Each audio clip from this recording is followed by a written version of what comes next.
Live streaming is on. Greetings and welcome to Stunthanger Video Hangouts. My name is Charles Carter, and I'll be your host this evening. If you are watching this as a replay, I want you to know that I host these YouTube live streams every Monday and Friday evening, starting at around 6:45 p.m. Pacific Standard Time. So make a note of this so you can watch or be part of the live stream. Plus, we have an after party following the live stream, which is sometimes better than the live stream portion. You must be a registered Stunthanger Forum member to find the link to attend the after party. Now, here at Stunthanger Video Hangouts, we talk about building and flying model airplanes, sport flying, competition flying, and whatever you've done lately. To join our conversation, if you are already a Stunthanger Forum member, you can find the link if you scroll down to the section called At the Bench. If you're not a member, please register at stunthanger.com/SMF. You must place a space between your real first and last name, or Sparky, the proprietor of Stunthanger, will not approve you. You must also use a valid email address as well. Now, if you are inclined to not come in and just enjoy watching us on YouTube, wonderful, great. Please enter your questions or comments in the chat box, and I will do my best to make your comments or questions a part of the show. Now, understand, sometimes I can't get a word in myself, but be patient. I will ask our panel your question. Now, if you find Stunthanger Video Hangouts or the many building videos Sparky does on this platform informative and enjoyable, please give us a thumbs up. That's what I call a like. So give us a thumbs up, subscribe, and share the videos. That helps the channel grow. And please consider also joining our YouTube channel membership starting at $4.99 a month, which is less than 17 cents a day. And your support helps offset some of the expenses of running Stunthanger. And with your memberships, you get special badges on our YouTube chat box, and you have unlimited replay of member-only videos. And once a month, Sparky has a question and answer show for members only. You can also show your support by our super chat, which is located at the bottom of the chat box to make your donations. I want to thank you for your past, your present, and future support because you are making it happen. So thank you very much, and I know Sparky appreciates it as well. So please keep the conversations family room friendly. In other words, please don't use words you wouldn't say around your children or grandchildren. And without any further ado, I'm going to post the link at our YouTube forum. Just give me, I'm turning my attention to a different screen, and I'm going to post the link. And I usually try to get this thing in here a little bit sooner, but you can see I posted it at 6:48, so I'm like 3 minutes tardy. And so let me look at the chat. Right now we have 4 viewers. We have 1 thumbs up or 1 like. Thank you very much. I appreciate that, and keep them coming. And again, remember, if you are watching the replay, don't forget we do have these things we do every Monday and Friday, starting at 6:45 p.m. Pacific Standard Time. And let me go ahead and welcome my new guest, Jerry. Thank you very much, Jerry, for coming on in. That's awesome. Thank you. Great to be here. Yeah. So, how did you hear about us? Well, I've been on the Stunthanger forum for a number of years, and had seen the posts about these video hangouts, and I just remembered to actually look in this time. Thank you very much. You know, I've been doing that every Monday and Friday, trying to just kind of keep it up there so that people will see it, and hoping that they will, maybe take a chance and come on in. But everybody who's come in said they have really enjoyed it. I think it's one of the best kept secrets on the forum is this Stunthanger video chat. But that's my humble opinion, and I'm biased. What's up, John? Not much. How about you? And yeah, you're biased. I am biased. I am. Hey, we have a new guest here. This is Jerry. Hi, Jerry. Jerry, this is John Miller. Hi. Hello, John. Hi. What's your last name, Jerry? You look kind of familiar. That's why I'm asking. No? Not hearing you well, John. It's bad audio. Oh, John, what's your yeah. last name? I mean, Jerry, what's your last name, Jerry? I'm Jerry Eichten in Oregon. That's Eichen. why I know. That's why I know him. I've met you before up the Northwest Regionals. Charles, are you hearing John okay? I'm hearing John. Yeah, I hear him fine. Okay, he's very garbled. I can't understand what he's saying. Sorry about that. Yeah, he Just said tell him he that met you at the Northwestern Regionals before. That's why you look familiar to John. Okay. Yes, I do try to go to the regionals. So, John, you're out in the West somewhere, right? Aren't you Utah or something like that? That's correct. Okay, sure. Yes, we've met. How are you doing? I'm doing well, and I hope you are as well. Doing great. Thank you. Excellent. Have they canceled the regionals already, or are they still looking like they might hold it? They've chosen a date, Great. and those are on the dates are on Flying Lines, the Flying Lines site. As to whether it's going to be able to happen, I don't know. But you can pencil the dates in if you want to. I think it's the usual spot towards the end of May. Okay, that's good to hear. Okay, I've got you now, John. I can hear you clearly now. Oh, Oh, good.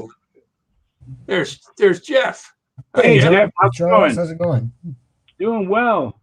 I just want to explain this shirt. This is Black History Month, and I have a Black History shirt on, but I'm only going to wear it this show. I'm not going to wear it all month, but that's what it is. It's a Black All right. History shirt. Has Martin Luther King on there, and I think George Carver and Dick Gregory. I think Sojourner Truth, some other people on there. But that's what it is. I got a new computer and I'm trying to figure out how to screen share. Oh, okay. We got a picture. Well, you go down to, whatever you want Actually, to. I got a picture for you and John, Charles. Oh, would cool. have You one have it for up? Jerry, but I've never met him. I'm Jeff. Hi, Jeff. Jerry in Oregon. Okay, my dad's just south of Bend. Oh, great. He's in Sun River. So But, as far as screen sharing, Right. So what you want to do is you want to have whatever you want to share, you want to have that up and running before you start this process. So get it up. okay, I'm not sure how to do that, but let me see. No, I don't This would be see great any for control Jerry, lines too, on to those see. rockets, Jerry. I'm sorry. What's that about rockets? I say I don't see any control lines on those rockets. yeah, they're kind of fun. There's one time a year when I can fly rockets mid-power when they go for a waiver and they clear the airspace out here. So if it happens to be cloudy on that weekend, then I just don't go and I have to wait till next year. So they're fun, but I don't do it very much. Hey, Yeah. Jim. Hey, what's up, guys? Can you hear me? Hi, Jim. Yes, I can hear you. That's good. Trying out a new camera. All right. And Jeff is trying out a new computer. Ah, Yeah. All right, Jeff, I have you it running. you have the picture up? Yeah, it's kind of on the Okay. side of my screen. That's fine. So down toward the left, Jeff, there's these little icons. The first Yeah. one is the chat. So if you want to type something in the chat box, our chat box, not the chat box on the YouTube Okay. channel, but our chat box. Here's the share your screen, right? Right. So then you click to share your screen, All right. and then you might have 3 windows that pop up, I believe. Yeah. And then you click the application window. Uh-oh. Whoops. Everybody does Somewhere that. wrong. Everybody does that. Okay, think how That's do I get out of that's this? especially for Brett Buck. That's the infinity picture. Yeah, we all do that. So So try it again. Go ahead and close that, and then try it again. So Jerry, you might want to share sometimes too, and this is how we share. You get the application up. If it's a photo album, you have it up and running. And then down at the screen on the left, the second icon from the left, that's the share icon. Yeah. You click that, and then you should have an option to click the application window or show an application window, if I remember correctly. There's a little window that pops up, and you get to choose what you're going to show and what you're going to share. And you gotta click on that. If you've done it right, you'll have at least two up: the one you're on, this one, and the one you want to show. And you click on the one you want to show, tell it share, and you're in. How's things in New Zealand there? Oh. Yeah. It's like doing an outside square. You got to just keep trying.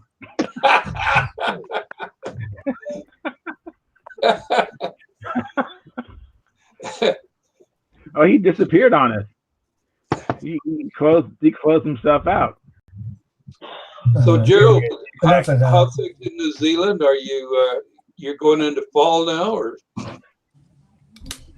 We're in the middle of summer, so the weather's quite nice all the time right now, but it is a bit hot during the day. But, wow! I saw El Ferreira had posted a video of a snowstorm on YouTube this morning, and he was clearing the snow, and he was saying, "Well, not good flying weather right now," but I suppose it's just a different reasons. Yeah, they're having the worst storm in 5 years out here in New York, or it's projected to be the worst in 5 years. But somebody posted over on Stunt Hangar a KA-10, Russian stunner, and he posted a picture of him out in the snow, and he had skis on the bottom. So some guys aren't afraid. Yeah, some guys are really manly. Real men. No girly men. Real men. Hey, well, Gerald and Eddie and Jim, we have a new guest here, Jerry. He's coming in for the first time, so go ahead and welcome him and make him feel like he's at home. Hey guys, nice to see you. Just join the nut house. Thanks for letting me in. Yeah, say your last name again. I need to work on that. That's an unusual name. It's Ike 10. It's Ike 10. Yes, after Ike 9 comes Ike 10. Okay.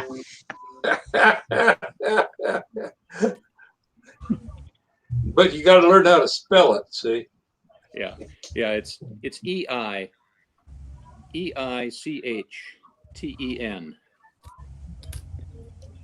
So Jerry Eichten, we have Gerald Wimmer. He's from New Zealand.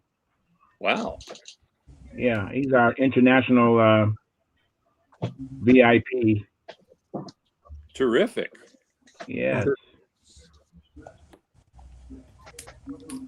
I'm from New Tennessee. And that's Eddie Sutter. Hey Ed, did you get snowed on? What's that? Did you get snowed on, Eddie? Yeah, we didn't. I mean, it didn't cover the roads, but we had about an inch on the vehicles. That's about it. The roads were still too warm to stick, but because it's like, I don't know what it's like there. Where you in Utah? Yeah. Yeah. Here it's like 60 degrees one day. Then the next day it starts snowing. Then the next day we have tornadoes, and then the next day we go fishing. So I mean, it doesn't. I mean, we can have all 5 seasons in one day in Tennessee. So it's crazy here. You don't like the weather? Just wait around a bit, huh? Just wait a half hour. It'll change. Well, we hit 45 degrees yesterday. It was really nice. But today it was down into the 30s again, and it feels like it's a bit cold outside. I can't tell you what it is exactly, but we got we got a storm coming in Wednesday. So Our problem here is it doesn't matter if it's summer or winter, we still got the humidity. I So know. you either have the damp air with the wind, and the wind chills like, if it's 30 degrees, it'll be wind chill of 15, or then in the summertime it'll be 98 with a heat index of 105. Kind of like Phil. He knows that. He's got the same weather we do.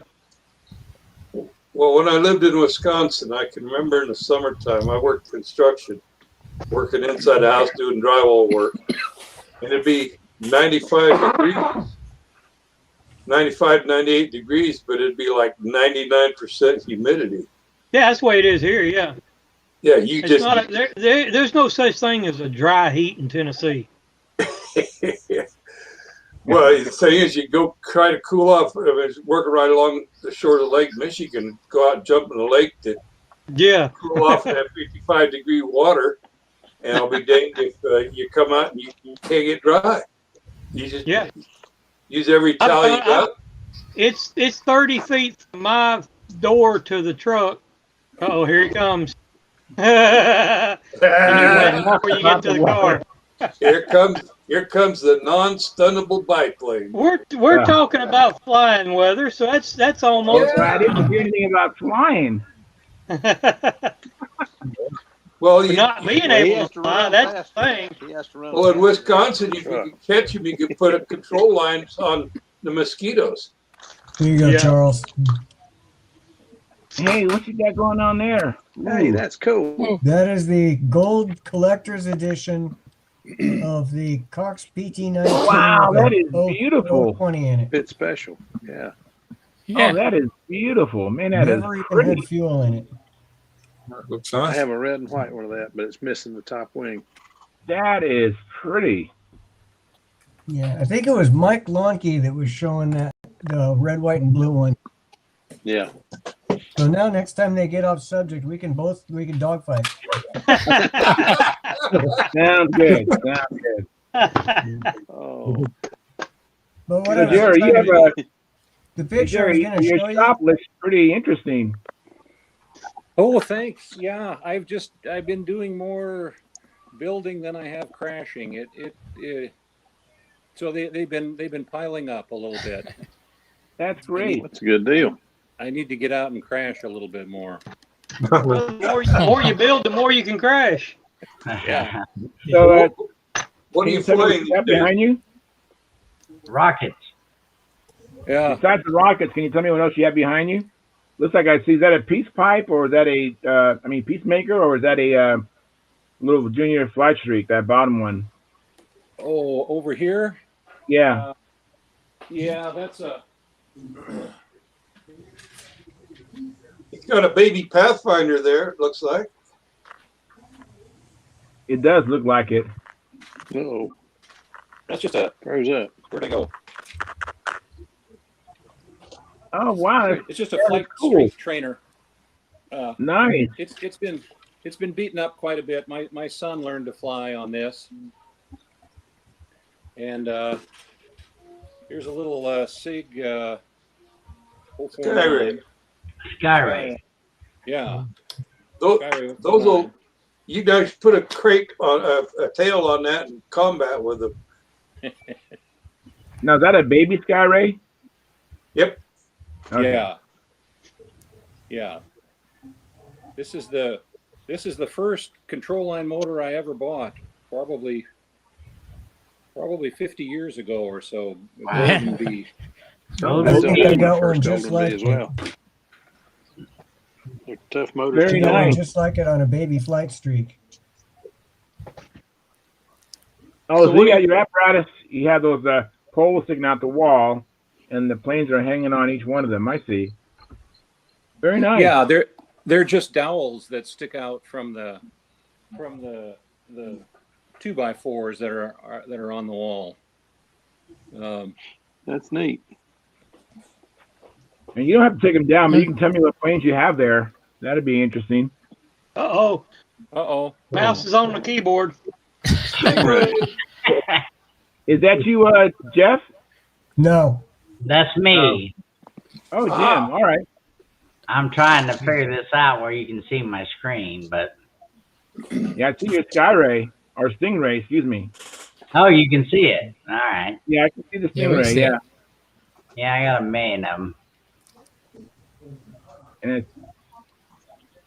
I and gotta, it's I cat, gotta send too. you. I gotta send you some business, Everybody, man. everybody's friend. Holding buddy. That's pretty cool.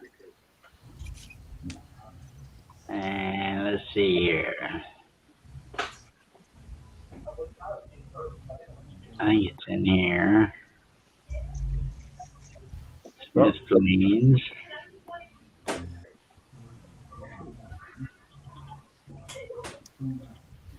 So, Jim, you have to explain to Jeff how you did that, how you're screen sharing. Well, I just hit it, and then apparently it went ballistic there for a second. I saw it going ballistic. And on my Mac, which I saw Jeff had a Mac, Yeah. I just opened another browser window because I use Google Drive, and I have all my photos that are on there. So I have another tab, and when I switch to the tab, don't ask me what I did. I just switched tabs. And in this tab, I can navigate my Google Drive folder. Like what you see now is my, Wayne and I built a couple of real light Ringmasters. And this one has I gave this away at the Nats for the beginners, but it has a silk span covering that's tie-dyed, black automotive paint. And let's see, do I have one with it right side up? Probably not. Yeah, there we go. And that's it, right side up with the tie-dyed paint. It just has finishing resin on the balsa, and then right straight to a real light primer, and then right straight to automotive black.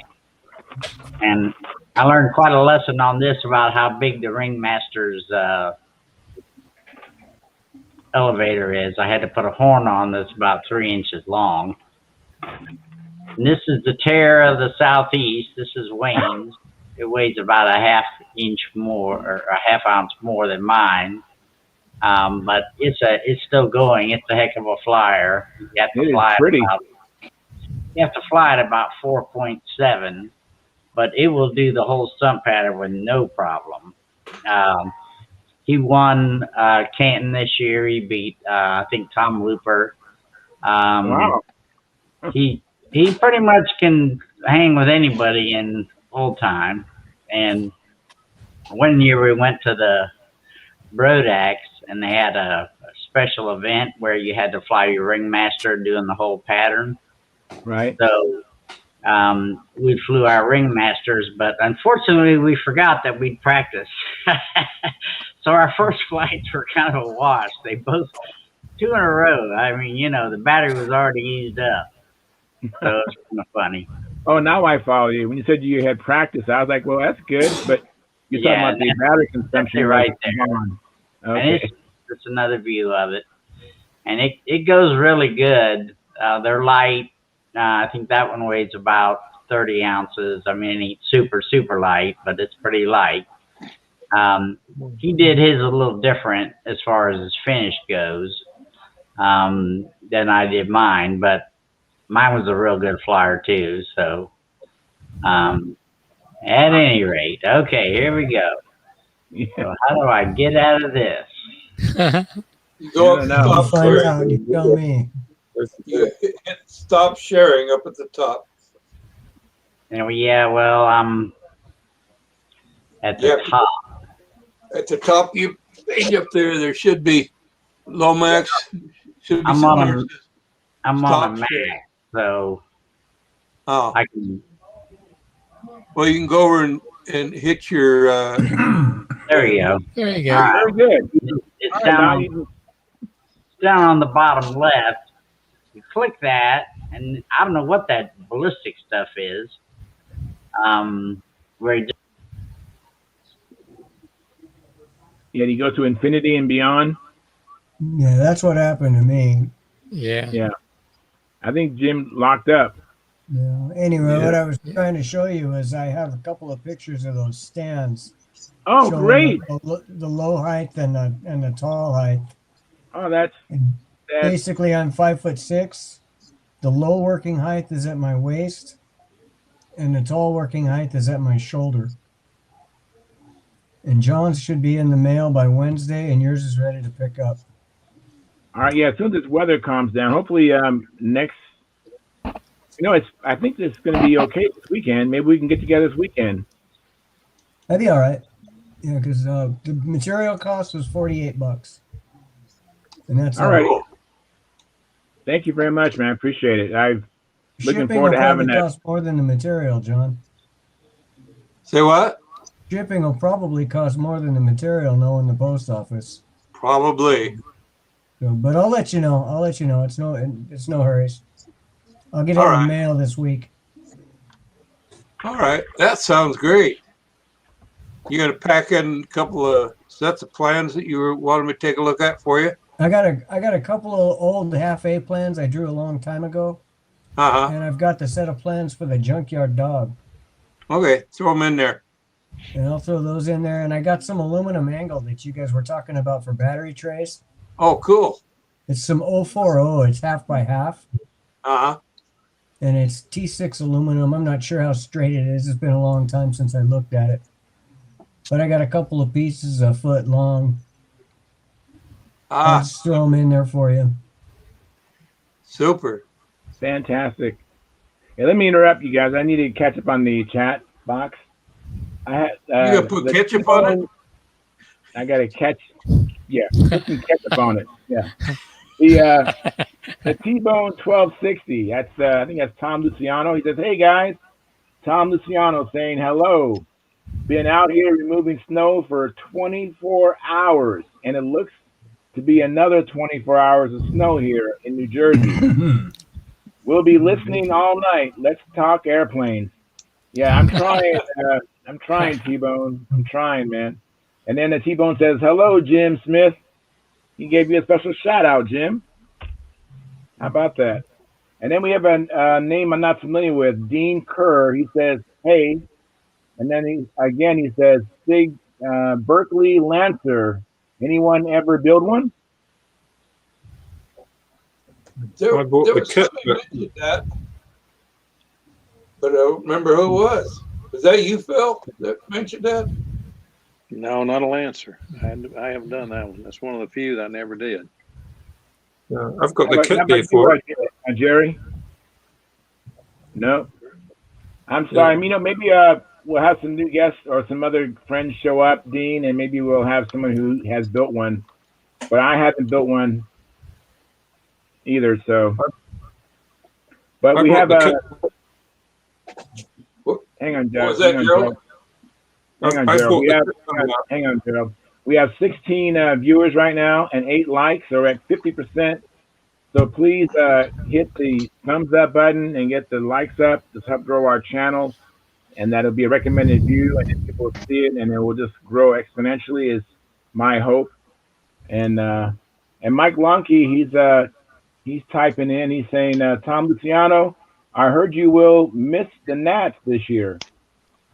And then Dean Kerr says, "Okay, thanks. But keep hope alive, Dean. Someone might show up who has built the Berkeley Lancer. Just hold tight. It's still early in our programming. And we're up to 9 likes. Someone heard me. Thank you very much." All right, I you had guys, mine go before I ahead. got on.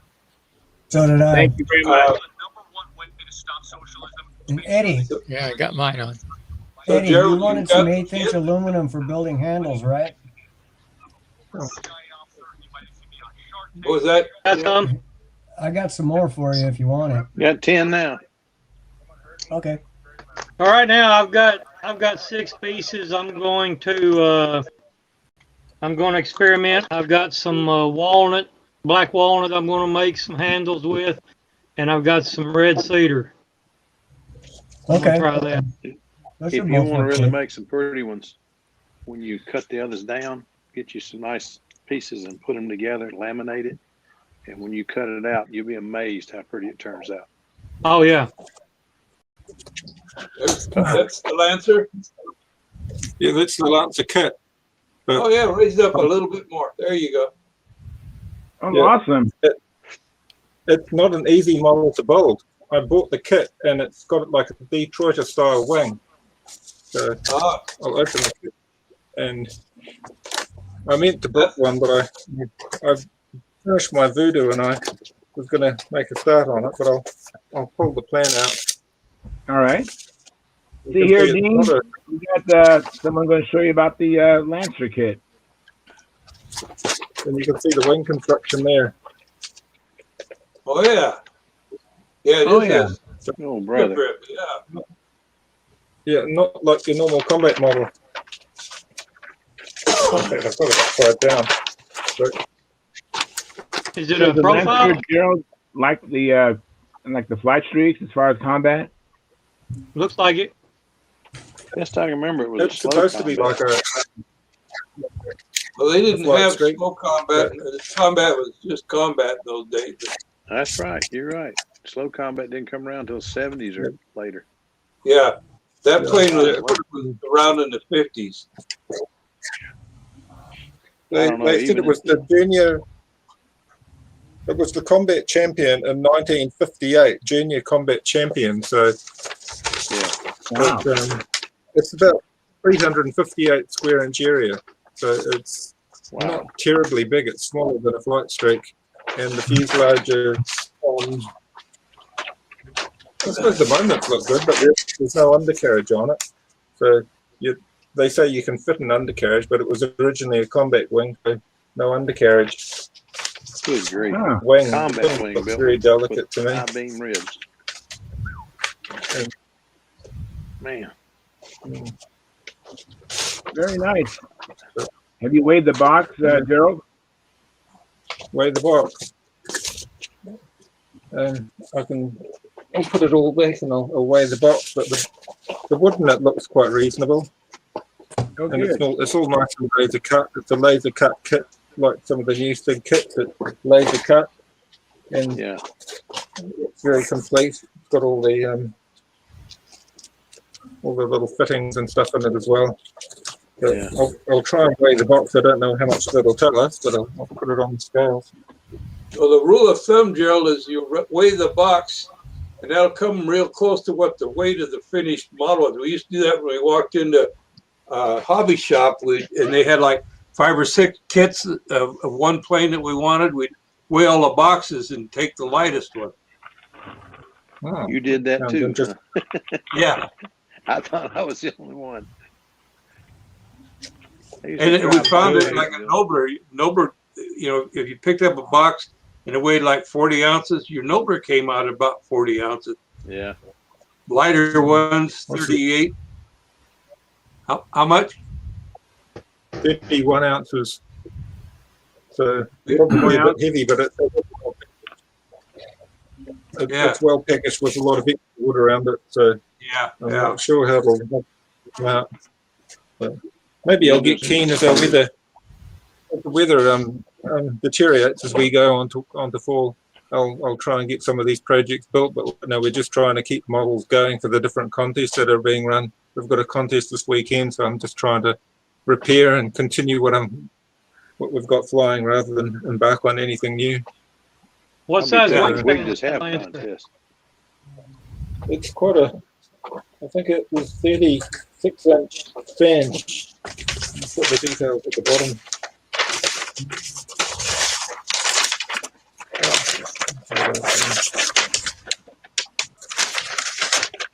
Oh no, it's 39-inch span, but it's still only 358 square inch area, so it's not that big. I suppose compared to modern combat, it's not big anyway. We used to fly a whipsaw. It was what it was called. It was eventually it was kitted by the same company that kitted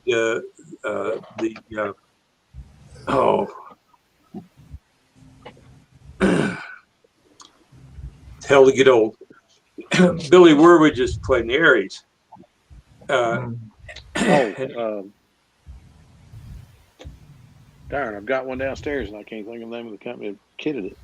Yeah, isn't that fun when you can't remember stuff like that? CRS is real, brother. Let me tell you. Yeah. I mean, But anyway, Aries. That Aries was not the the Aries Aries kit. was kitted by Ambroid. Ambroid, yeah. That's it. Ambroid. And well, anyway, they had a plane they called the Whipsaw, and then later up was the Super Whipsaw. And it was a design for like the Whipsaw was a 19 design. Had a long, high aspect ratio wing, but we found out you put a 35 on it, you had a pretty fast, potent combat ship for that time. You know, they weren't real tight turning, but you know, you could outrun most of the guys. And so anyway, just it's interesting to see how combat has morphed from being what it was back then to what it is now. You know, I don't know how they fly the planes they fly today. Yeah, they're so different, but it does make the model fun. Sorry. It was all I could do to keep up with a Voodoo with a Red Hat 35 on it. Well, how many remember the Diamond Jim or Diamond whatever it was, Diamond Airfoil? Yeah, I remember the Diamond Airfoil. Came out on a first one I saw it on was one of Mike Lonke's bunches planes when they come over here from Tennessee to fly at our 4A we used to have. I thought that was the weirdest looking airfoil I'd ever seen, but it flew quite well. I built one off the magazine article because it was real easy to make the ribs, you know, just straight line here, straight line here. It was all straight lines. Yeah, it would be very weird. Was it a double diamond? It did fly. Yeah, they flew. It wasn't a double diamond. It was like a Diamond Jim or something like that was what it was called. It was Diamond something. I don't remember. Don, did you say that was the whipsaw? Yeah, whipsaw. Yeah, it's on outer zone. 31-inch wingspan. You put a 35 on it? Yeah. Holy cow. He had a lot better reflexes than I did. I never. That was then, and this is now. Yeah. That was then, and this is now. Yeah. Yeah, really. Hey, you guys remember? You remember I was working on the ribs and that for the tandem twister. Yeah. Well, I finished up what I was doing for the guy, and I sent it out to him. And I'd like to share with you to see how. Yeah. Yeah. I'd like to see it. Is that okay with everybody? Let me tip on the chat box real quick, John. Let me just catch up real quick. Right. Let me see here. Where did I leave off at? Okay. So Dean Kerr says, yeah, that's it. That's when you showed the plane, Gerald. And he goes, great. And then T-Bone says, Mike, see you in Huntersville. And then Mike Lonke says, well, that'd be a good reason. Congrats. And then Dean Kerr says, cool, thanks. Now Mike Lonke says, Huntersville in October. Thought right? Maybe it's just a fun fly and a SWAT meet now. They can support the May contest anymore. Oh, they can't support the May contest anymore. No help. And then T-Bone says, yes, October might shoot for Joe Nail. Excuse me. And then Mike Lonke says, haha, I was just typing that good stunt contest and Will wants combat demos flown there. It'd be nice if it wasn't just me and Samuel. And then Mike Lonke continues to say, plus the stunt clinic is awesome. Randy Smith, Dave Fitzgerald, and others critiquing your flights and giving you tips. Helped me a lot. And then where's this at? Joe Nall. Joe Nall. Excuse me. Joe Nall. And then T-Bone says, see if I can pull it off. And then Mike Lonke, he says, and I'm building a Dynajet that will take off grass. And so we have 15 viewers and we have 11 likes. So please hit the thumbs up And don't forget our super chat. It's a way you can conveniently just make a single donation or join our YouTube memberships at $4.99 a month. And please consider all that. Go ahead, guys. Go ahead, John. Where were these contests? I know the name. You said the name, but I don't know what town or whatever they're in. All right, Huntersville is just north of Charlotte. Okay. Joe Nall is at Triple Tree, which is just northwest of Columbia, South Carolina. Okay, so and that's the only two I heard. So yeah, that is pretty, John. That wing that's wild. Okay, is it up? That's sharp. Yeah, it's up. Thank you. That's a high aspect. Yeah, high aspect wing, that wing is only 6 inches at the root. At the root? Yeah, but you see, it's a tandem wing. There's one in front of the other, and at the root, it's 6 inches. At the tip, it's 3 inches. But there's another wing about 10 inches so behind it that's just like an inch or two shorter, and the same basic shape, but that's got the elevator. It's a tandem wing. All right. And the reason why this has got to be so thick right here is because the wing is right, the engine is right here, side mounted inside the wing. Oh my goodness. And so it has to go from this really thick all the way down to this tiny, tiny, tiny tip rib. Jeez. And here are all the ribs laid out on a sheet of balsa. Takes 2 of these sheets. Whoops. And wow. Takes 2 of these sheets, and you've got all the ribs for the wing. So that's Do you what have a picture of the fuselage? it's set up for, and what it looks like. Yeah. I can. Let me stop on this one. Anybody have any questions on this before I turn it off? Wow. All right. That's going to be. I'll have to give me a moment or two, and I'll bring it up. Yeah, I think it's an old-time stunt legal. Uh-oh. Now you're talking my language. Hey, Mark. Yeah. Good to see you, Mark. Anybody? And hi, Tom. I don't see you, but I see your name, Tom. Now I see you, Tom. Hey, Tom. There's Tom. He showed up down the bottom corner. And Jim, I don't see you anymore, but I see your name, Jim Smith. I'm working on it. All right. Jim, Hey. There we go. That was some You didn't go spastic up on- stuff sharing my screen. Jim, you didn't go up. That's Do you pretty still cool. have those handles for the same price? What's that? Uh-oh, it froze again. Do you still have your handle kits for the same price? $40. If that's what we were selling them. Oh man, Charlotte, at the Atlanta contest, that's what they were selling for. yeah, probably. You want some Next sales? contest, I catch up with you. I got to get one. Okay, all right. I made the mistake I got mine all finished up and made the mistake of painting it red. I'm sick. I loved it blonde. I should have left it alone. Mm. Blondes have more fun, right? Well, if it ain't red, it ain't right. But I liked it better as blonde. You know, I learned that from Bob Gieske. If it ain't red, it ain't right. And I've got 2 red cars and half dozen red airplanes, but I don't like to handle red.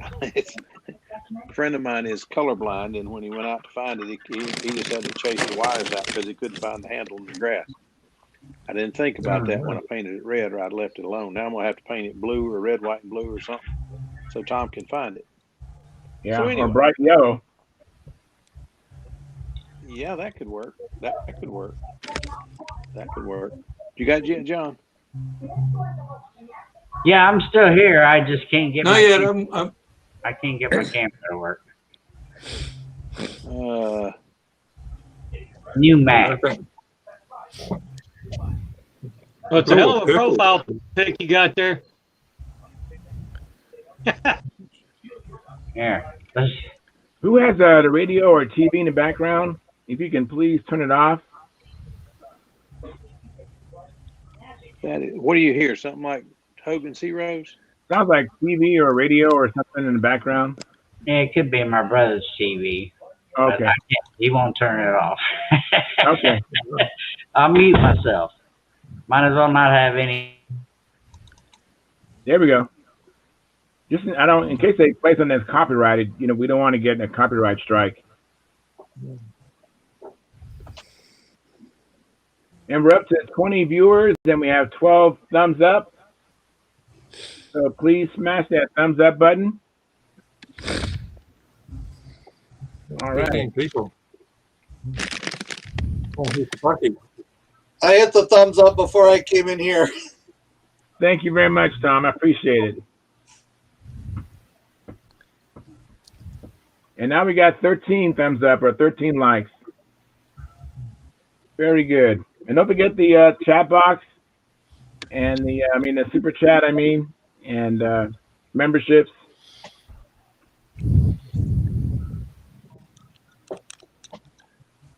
So anybody have anything to report since last time we met? Today's Monday, the first day of February for this year is off to a running start. And that's why I have this Black History shirt on, just in case all you probably see is just the black part, but it's Black History. I'll probably just wear it just this one time for the month. But it has on here, the usual suspects, George Washington Carver and Martin Luther King and Harriet Tubman and Dick Gregory. And it's two other people I can't remember right. Or Rosa Parks. Hey, don't forget our first black president, John Hanson. Yes, that's right. There we go. How you doing, Sparky? Good. Sparky. Nobody knows that. I don't know though. if I got. Yeah, I remember seeing that on. Forgot the guy's name. He went through all this history, and that was very interesting. It sure was. But so anybody done any flying? I did some flying. Well, actually, I did coaching today. I didn't do any flying. We flew like 3 times. Hey, Mark wants to say something. Great. Go ahead, Mark. Yeah, I think we were talking about anything to add. I got some rookie mistake stuff going, so that's always good. As long as you learn from them. Oh yeah, absolutely. Got to fly the triple trainer a little bit, and first flight, very good, fun. Launched a little rich, and it was a little slow, and a little sluggish, and needed to adjust my neutral handle, right? Yeah. So the second flight, I decided, well, let me just half tank it, and won't have to, I can get it adjusted and things like that. Well, now the rookie mistake comes in. The tank that Dave made for me, the pickup is about half tank if it's set static without centrifugal force. So an hour and a half later of trying to start the engine, put another engine on, trying to start that one. Got out the 9mm, ready to shoot the plane and the engine. And then the sun was about to go down, so I figured, well, I'll try it again tomorrow. And I'm sitting in the chair trying to figure out, okay, why won't these engines start? There's 2 separate engines. Come on. Well, there's my mistake. You can't half tank it or it won't start if it's not getting any fuel. I know. So We've anyway, all been there. At least I got a laugh out of it. And yes, tennis elbow from trying to start. Oh, I know. That's a workout sometimes. Flipping and flipping and flipping and flipping and flipping and flipping and flipping. Good thing you didn't shoot it with the 9mm. Let me say something here. Exactly. Yeah, go ahead, Sparky. Hey, Gary, thank you very much for the T-shirt designs. Well, you're welcome. But you That's all right. You need to send me them in JPEG, not in PDF. I can't upload. If they were JPEG, I'd already have a shirt up. Oh, okay, I'll do that. All righty. You Some know, of these people Jim are is just too trying to show talented. something. Let me go to Jim, and Jim's mic is off, but he's showing us. Oh boy, Ouch. looks like a repair job. It's not a 9mm, but it'll work. Slight line, very good.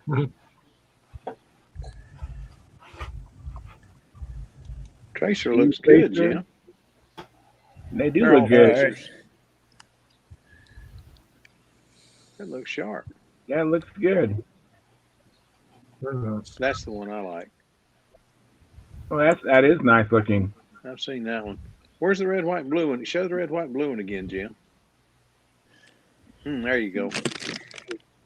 Whose is that? Yours or your brother's? He's turned his mic off, the rascal. Well, his brother won't turn off the radio or TV in the background. I don't want to get a copyright strike. Yeah. That's my great nephew's retract ship. These are all retract ships. Wow. Wow. I like that one. That's pretty. Yeah, it looked a little different before. I'll show you what they all look like.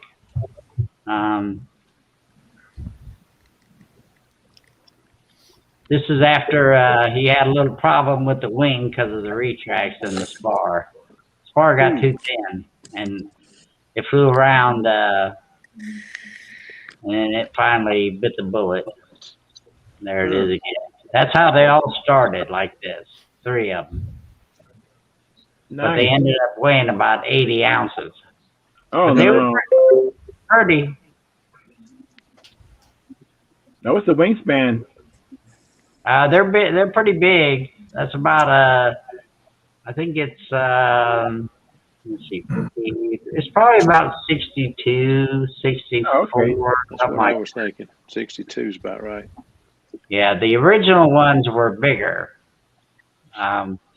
We had several. This is bigger. It has a bigger wingtip on it. Okay. That was a little. That's some of the stuff inside with the BEC. You got to run with the retracts. There's my top 20 plane at the Nats. Nice. Wow, not everybody can say that. There's Wayne's original one. I had a green one. Nice looking. I've had a lot of them. That was one of the original designs. Now, before you went electric, what motors did you run in them? Or I should say, what engine did you Oh my run? God, we ran everything. We ran, we started out with a Magnum, but it didn't have enough guts. Just because these are pretty large planes. They're close to 700 square inches. And those are some of the decals we played with, which decals work really good in certain areas. That looks good. That's my retract ship after I took all the 80 ounces off. That's good looking. Now, is that a film or is that paint? That's all monocoat. Yeah, it looks good. Yeah, it's not bad. It helped the weight a lot. Now, when you apply the monocoat, do you put monocoat on top of the whole, like the Yeah, I tread? have some stuff called no heat. They don't make it anymore. Probably it's got to be really bad for you. But you just basically take more monocoat and cut some little strips. And this stuff is clear and it's real thin. And you take a little brush, you can brush it on. And then you stick this stuff down, and believe me, you'll never get it apart. It is, in fact, the guy at Innovative 8 that sells all the badass motors, he's the one that came up with the stuff. I was looking for a particular picture. One of the original tracers that we ran some 4-strokes for a while. Wayne ran you can see the retract wells in that one. Yeah.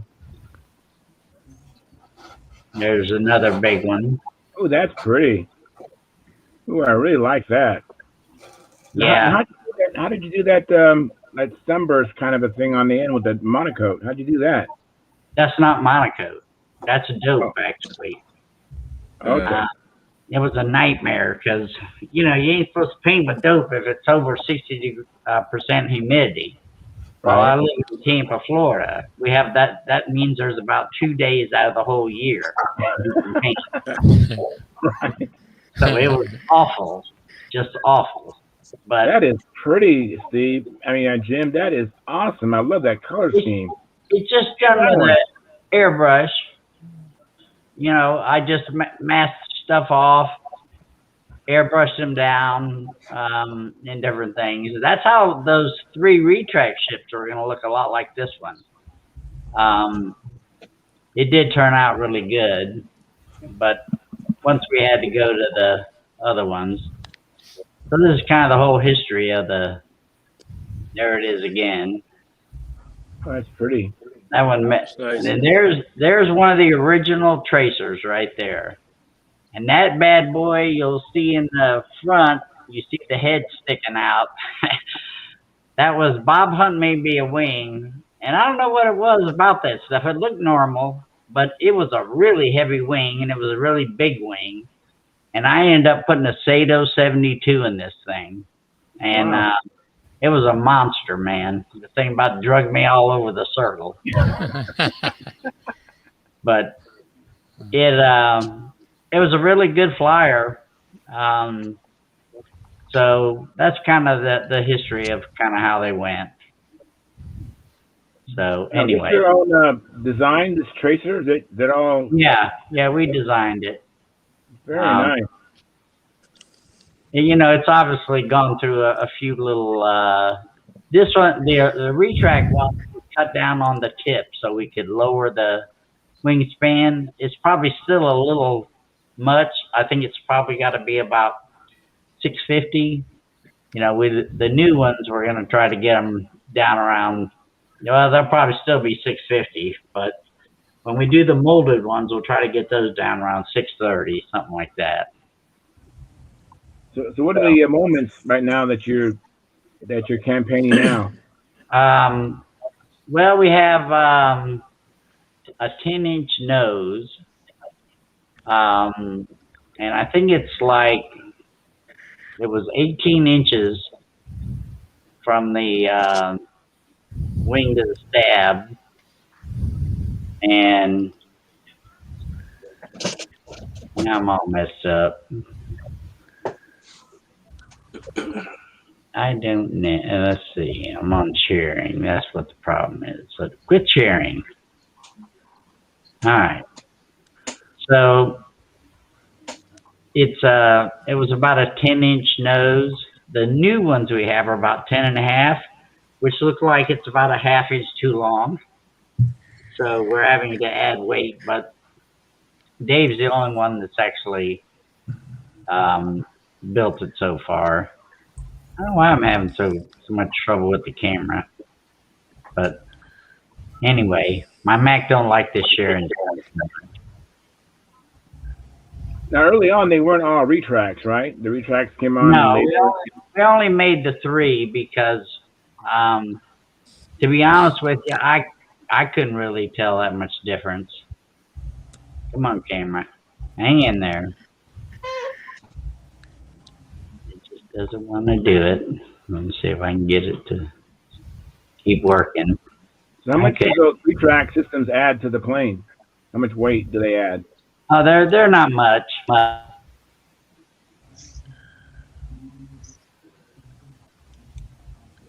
Uh-oh.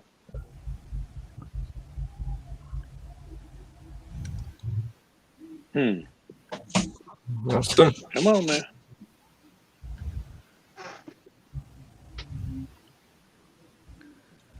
He's got to talk better to his mic. I don't know what's going on. Hey, Tryon, thanks for joining us. Right.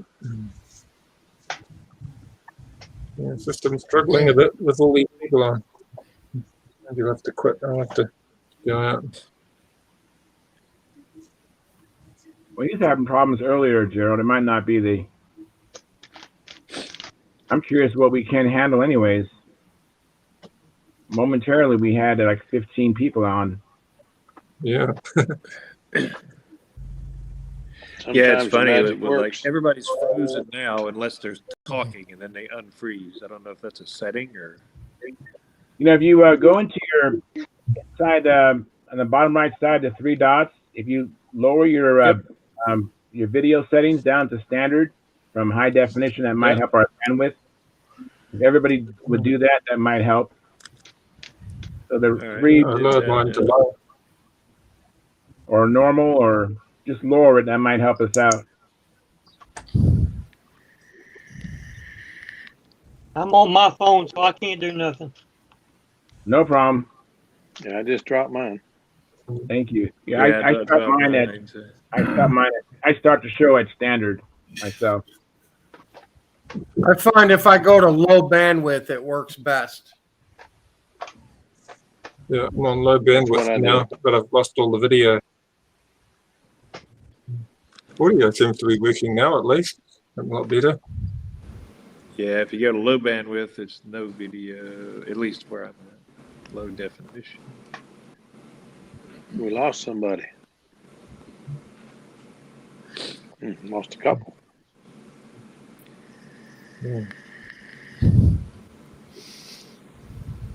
Gerald, where'd you go? I think I've lost my video, but I'm still. Oh. I hear him, but I don't see him. Hey, Tran, how are you? Good, good. Good to see you, Captain. I was thinking about retracts a while ago.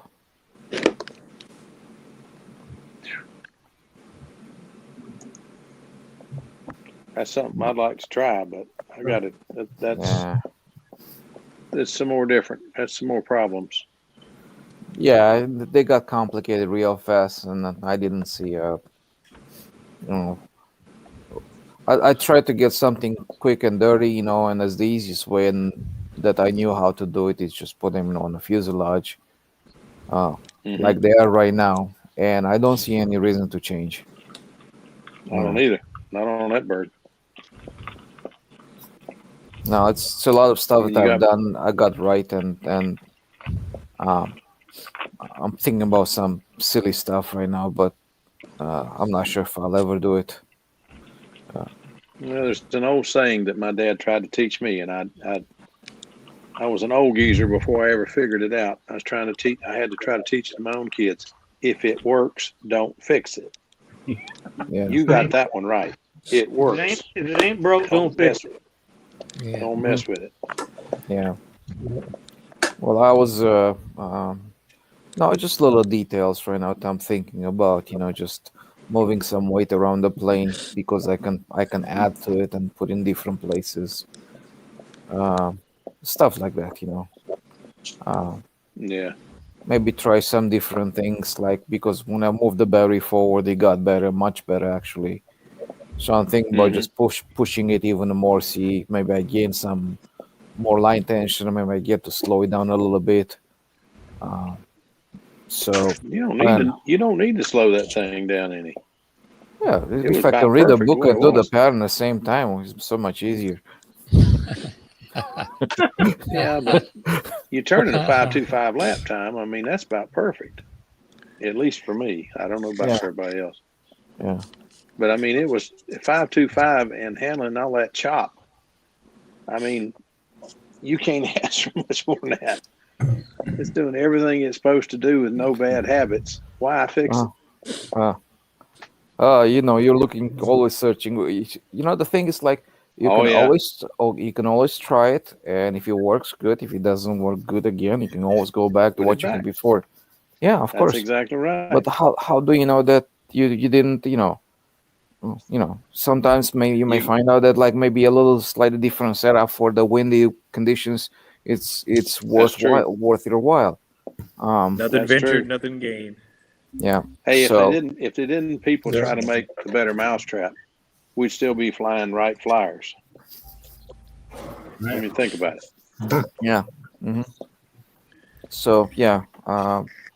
So it's not just improving the mousetrap here. You know, it's just You've reinvented the sucker.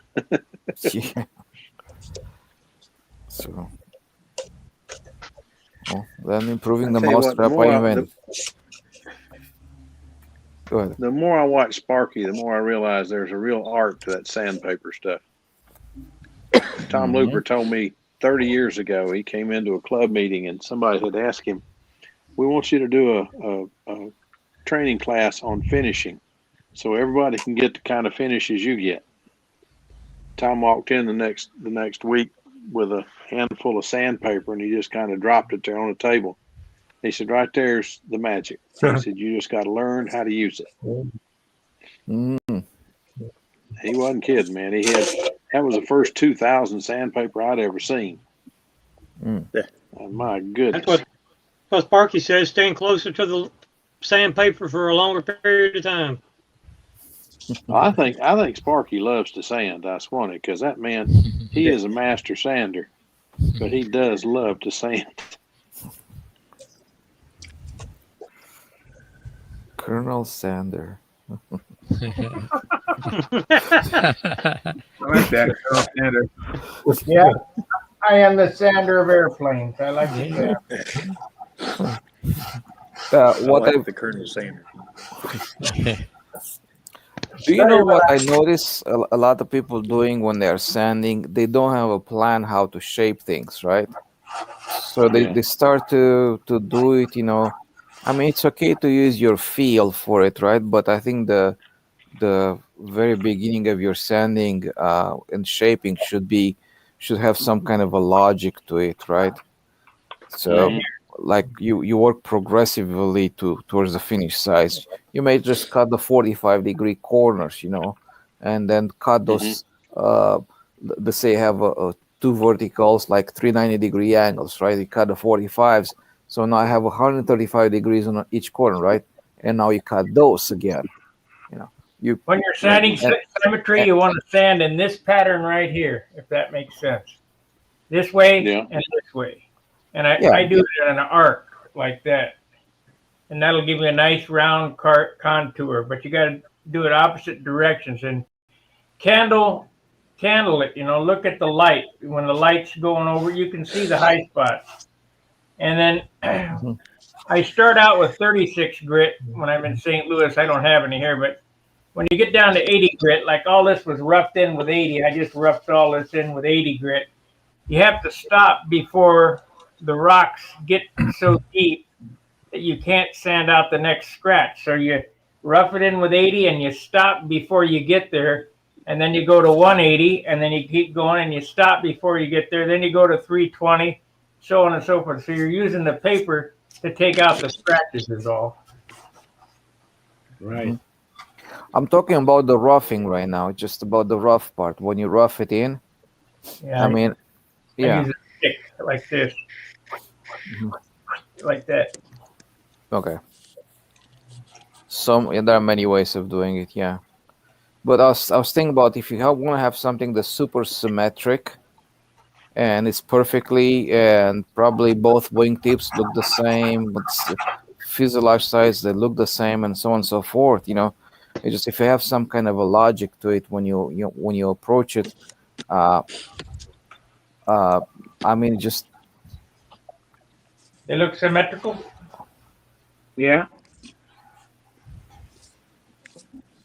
You know, Sparky, one thing I don't see you do that I see in a lot of windy videos, you'll use like masking tape to kind of protect something doesn't want to remove the wood. Do you do that also, or maybe I'm just missing that in your videos? You ain't missing it. I don't do it. But I don't get any scratches either because I stop before we get that close and then go down to the next grit sandpaper. But it's a way to do it. I mean, I've been sanding so long that I know when to stop. So if you want to put the tape out there, it's a good insurance, you know. Wow, what kind of geodesic pattern do you have there? It looks like you have straight ribs that go straight forward to aft and some diagonal ones only. No, there are no straightforward ones. They're all diagonal. This one's Yeah, from this view, looks like that. Yeah, they're all diagonal. I guess the only rib that might be close to straight would be the tip rib. And No, I I just see now. eyeballed that one when I put it in. I just, separated it so that I'm looking for the covering to fall nicely around the corner. Yeah. Those tip ribs weren't cut from the lost foam. That was cut by eye. Wow. Yeah, I So watched is him this do going to that be like last the night, Tucker the or? night before. No, this is going to be like the Continental XL. It's another 60s airplane. I like the looks of the airplanes from the 60s. With modern numbers,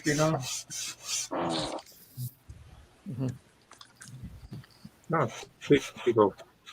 Yeah. Well, we're up to 16 right now. It's awesome. I was thinking about making like a stiletto or something like that for classic. Yeah, I'm doing a stiletto, but I'm We've doing got the Leonard's ones. I'm trying to find the plans to the at the last Huntersville contest. Those guys had those two stilettos that were like the last one that Les built that he flew at the World Championships, and they are a little bit bigger than 660 in length, and the trailing edge tapers forward. I think he said 3/4 of an inch. I've got it written down, but my memory's the reason I write everything down. If I'm talking to y'all and you see me making notes, it's because I have CRS and I know it, so I write everything down. So anyway, the trailing edge tips forward. It has a little bit more. I think it has one more bay on each side because it loses a lot in losing the 3/4 of an inch. So we put one more bay on each side. Let me see what else. Fuselage has not changed, but the tail is like 10% more volume. It's just a different stiletto. And how he built that big thing and pulled it with a K&B 40, I don't know. Les had some really, really good woods, all I can tell you. You know why they moved the trailing edge forward? Supposedly it makes it handle better in the wind. I don't know, Sparky. What does it do? It moves the center of pressure forward on the wing, so you can run the airplane more nose heavy, and still make the turn. Is that what it is? Yep. I mean, I didn't know that. Well, all I know is that plane sure did turn pretty, and it flew. It was beautiful in the air. I built a couple of Vipers with tapered trailing edges. How'd they do? Well, they're great. I mean, I can hardly tell the difference between the taper and the straight. Boy. So you make them straight for ease, but they look better tapered. Ooh, tandem twister. Now that is a tapered wing. Good God, what's that airfoil? Wow. Holy well, there's the two wings. There it is. John, That's a thick one. Because the John, engine mounts right here. John, have you been studying Al Raby airfoils? Good grief. Gosh, that is a thick airfoil. No, this is the Henry Cole was the designer. So 35% thickness? But that's only at the root because you see where the engine is? No, we can't. Well, I can't see. That's where I the can't see engine is mounted inside the wing. Yeah, all we can see is the top two sections. Goodness. Man, that What's is that? Is that a flying wing? Biplane. No. It's a tandem, one wing in front of the other. Oh, okay. Oh, okay. There we go. Oh, that. I remember that. You can't see. I've got the. Now we can I remember seeing that article. I've never seen the plane, but I've seen that article before. Yeah, see that. Wow, that's a lot of airfoil. Well, there's the aft wing is only a 1/4 inch thick. The aft wing has no airfoil. It's a 1/4 inch thick. It has was the elevator. just the camera playing tricks. This. You said the rear wing. And so that's the article, but here is the side. I thought you meant it was a biplane. Lordy mercy, that thing is talking about the motor being in the wing. Jeez. Yeah. The spinner about touches the leading edge. That's a short couple that's of why airplanes. it's so. That thing ought to turn. Well, it actually balances. See where the bell crank is? Yeah. See where the bell crank is? Yeah, I saw that. Balances just behind the trailing edge of the wing, the main. And so it's how did old the lines type actually don't come out of the wing? That is hollow. No, they don't. They. I'll go back here to the picture. It shows where the. Here's the lines right there. See them? How's that thing even working aerodynamically, right? I don't know about that. Are the lines behind the wing, John? They are. They're hanging out the back. Golly molly, Good, John! I think I'll Right let you there. build that one, brother. I think I'll let you. Good build airplane. Very good airplane. There was actually a man carrying airplane that had the tandem wing like this. The Potosino, I think, was another flying thing. And but this one, it was according to on the article here, it actually was very stable and it turned a really good corner. And if you look at where the gear is, it would take off and land quite well, I would think, because the gear is not as far forward as the seat. The seat, see where my little hand thing is there? Mm-hmm. Good grief. Okay, that's about where it balanced, right about there. And you say somebody is building one of these in that area? So the wheel is. He wanted the ribs so he could get them laser cut. Are you sure that's That's not what an that first Avio one I design? showed you was. Wow. But say what? Are you sure that's not an Avio jet design? What was that question, Ed? Are you sure? Are you sure it's not an Avio jet? Yeah, no, actually, this is back when this is back when he was a pup. So this is flying models, and it's got to be in the early 50s, late 40s. Good gracious. There's the gear again for you.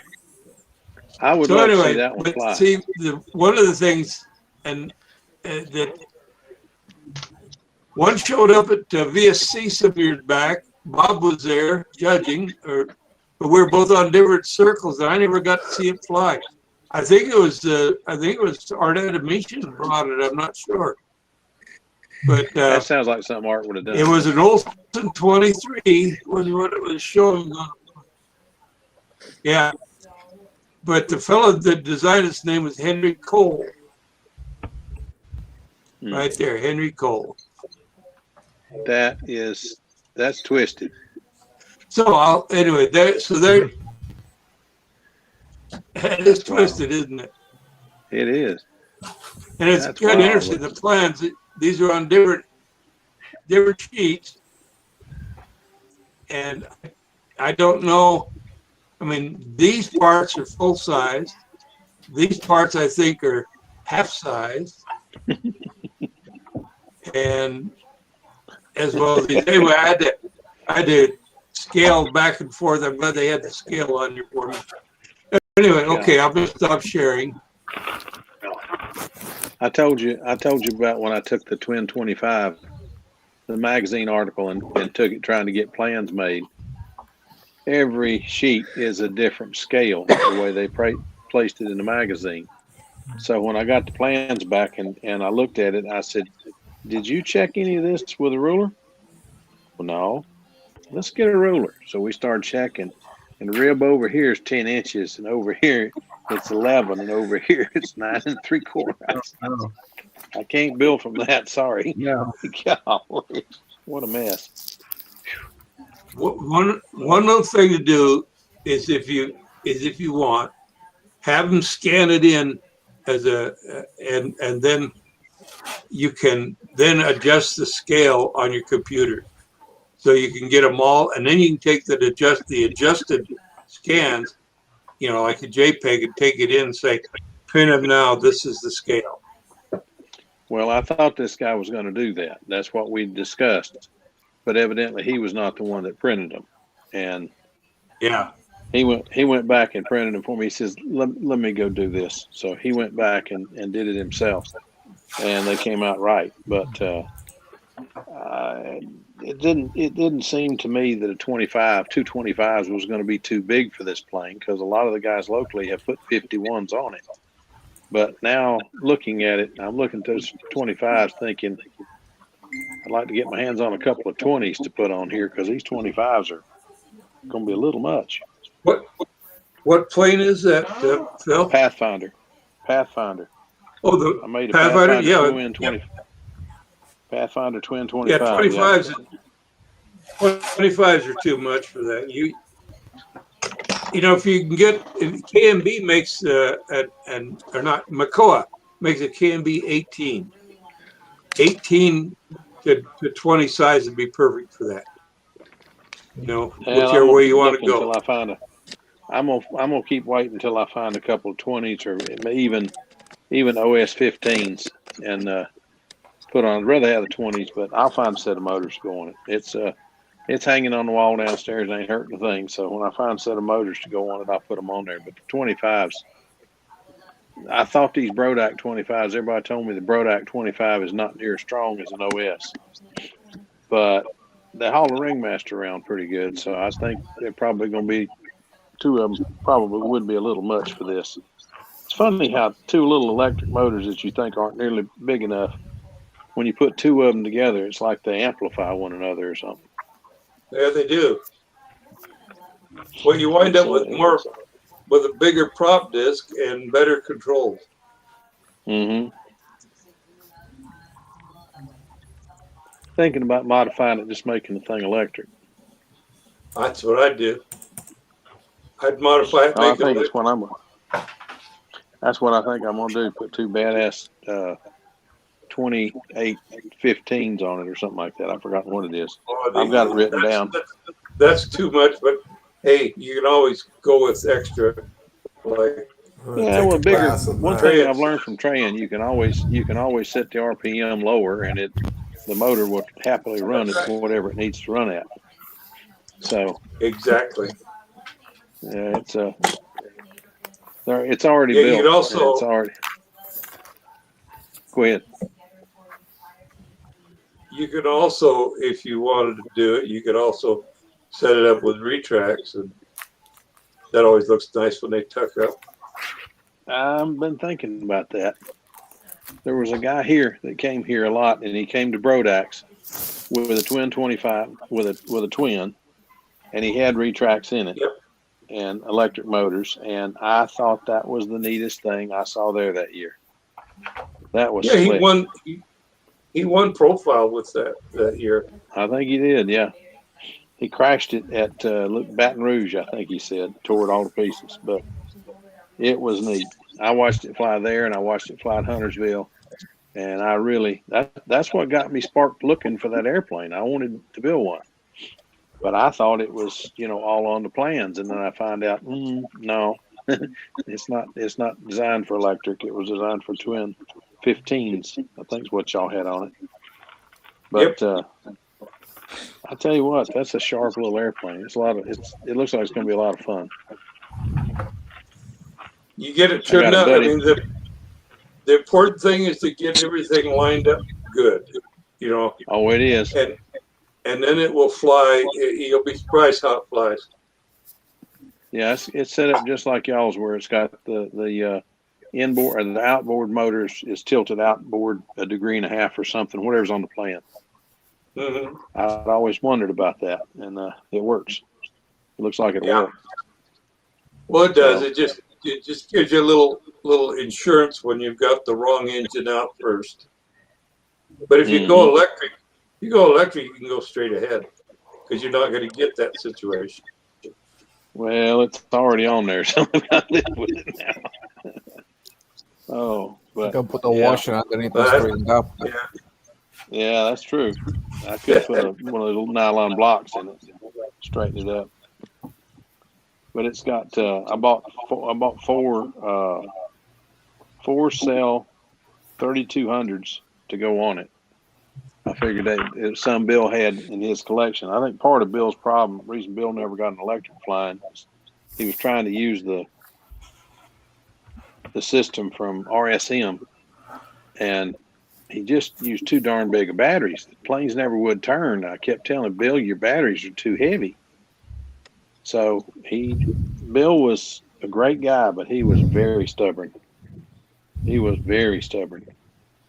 He didn't listen, but he ended up giving me that whole electric system and said, "Here, take this and try to make it work." So I'm using everything but the RSM motor. That motor just didn't show me anything. My little 2820 my 2820 gives me more power. It uses much less battery, and it's 2/3 the weight. That RSM motor is heavy. Well, so just but it works. Consider it would be to look at something that's going to turn a 9.4 prop and give you enough thrust to handle the airplane. I like the way Badass has their chart there, because you could go through, look for the green ones. That's the one where it's most efficient. Find one that turns the prop that you want to run at about the speed you want it to run, and you know it makes it so easy for even a beginner like me with beginner in electric. Makes it easy for me to figure out what one I want to put in there. You know? Yeah. So well, I may finish that airplane, but go ahead. I would definitely consider looking at a single battery so that you can place the battery. Yeah. Definitely going to be single battery. I don't have to fool with all that. But that's one airplane that I have a friend that comes up from South Carolina, and he's been looking at that thing, and he's. I said, well, "What are you looking at?" He said, "I'm looking kind of longingly at that twin." I said, "Hey guys, I see you, Sparky. Take care of yourself, Sparky." Good night, Sparky. Good night. He may be taking that plane home with him yet. I don't know, because I'm thinking I'm trying to do too many things, and I started thinking about the guys that really do well at contests. They don't come with 4 airplanes and fly 4 airplanes. They come with 1 or 2. Tom Dixon, right? You know, he's one of the few that can get away with flying 2 to 3 events, but there aren't many. Most of the guys that fly really well in our area anyway fly 1 or 2 events. And if they fly 2 or 3 events, they do it with 1 airplane. Like Tom Looper whipping us all with a super duper zilch in old time. Then he went and won classic, and then he took second in open with a super duper zilch. Wow. I don't get it. You guys a shame. Tommy does that a lot. In Gilbert, in Georgia, Gilbert's bad boy. I watched him fly. He is something else. Tommy got whooped down at Canton, and I'm not taking anything away from the guy that won, because he was flying great. But if you look to Tommy's airplane when it landed, the bottom of the wing was absolutely covered in grass and fuel. I don't know how it flew. He tried to get it off the ground, and it wouldn't get off the ground. It lurched forward and it stopped. It's sitting there spinning that tall grass. And he finally told the guy to hand launch it. And they finally hand launched it, and he finally got a flight up. But when it landed and he picked it up, the whole bottom of the wing was just covered in grass. Oof. Yeah, I remember that. Runs this, the whole plane is just so covered in oil that it was, I thought, how did it fly? He said, here, hold this. And he handed it to me. I'm sitting there, Tommy, that's 2 ringmasters. He says, yeah, I know. God, it was loaded. It was absolutely loaded. The electric planes don't have that problem. They have no oil. They take off and they're gone. But that grass down there was something else. I don't know. Next time I go, before I go down there again, I will have some sheet metal, like we make street signs, highway signs out of, that I can lay down for a runway for everybody to use. Because that down there, that was ridiculous. People were tearing up propellers and tearing up airplanes because it just couldn't get out of the grass. Wow. Trey's plane, it didn't bother. His airplane just don't care. I used to go over to construction sites and get scrap pieces of carpet that were left over when they're carpeting, and lay that out. You know, you can actually you can actually take pieces that are about 2 or 3, 4 feet wide, and you can lay them, overlap them. You know, where you actually get a circular takeoff area for them. Yeah. Phil, I'm used to fly on grass that was even bigger than that. At the Qantas. The Qantas was nice, you know. At the Qantas was nice. I used to fly in bigger grass than that. And I'm not used to that. I'm not used to that. I have, when I take off on bigger grass than that, and I have to go full up elevator until the plane starts moving a little bit, and then just go back to neutral for the takeoff. Yeah. But if I don't do that, I go and sometimes when I fly from one spot, you can see the grass is getting cut a little bit over there, wherever the propeller goes, because it's a propeller that's going through somewhere. Yeah. John Simpson was one of the few. I think there was 2 people that I know of that flew IC, that got started every time, ran great every time, and took off every time. I walked over to him. I said, John, those great big wheel pants are coming in well, brother. There's skis in the grass. He just laughed, and he said, you're right. He said, that's part of the reason they're on there. He said, I've been doing this a long time, and I got thinking about it. He's been flying that plane since the 60s. He's flying his number 20 or something like that, 23, something like that.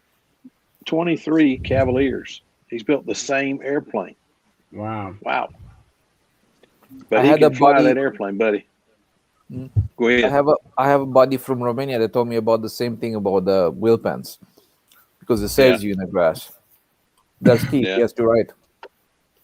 Well, I tell you what, John sure made it work. There was only about 2 airplanes I saw that really didn't have any problem with IC airplanes, and the rest of them were struggling. Now, some of them made it well, but they struggled, and the electric seemed to work well, but it's just a different world flying on grass. I'm going to have to do a little flying on grass before I go back to Hunters up to down there, because that's wow.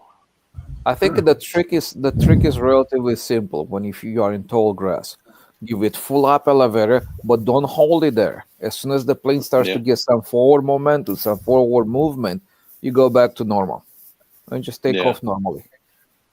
I'll have to try that. Like I say, I've never flown on grass very much. I've been very blessed. We've had Hobby Park for the last 47 years, and that's where I've always flown. Yeah.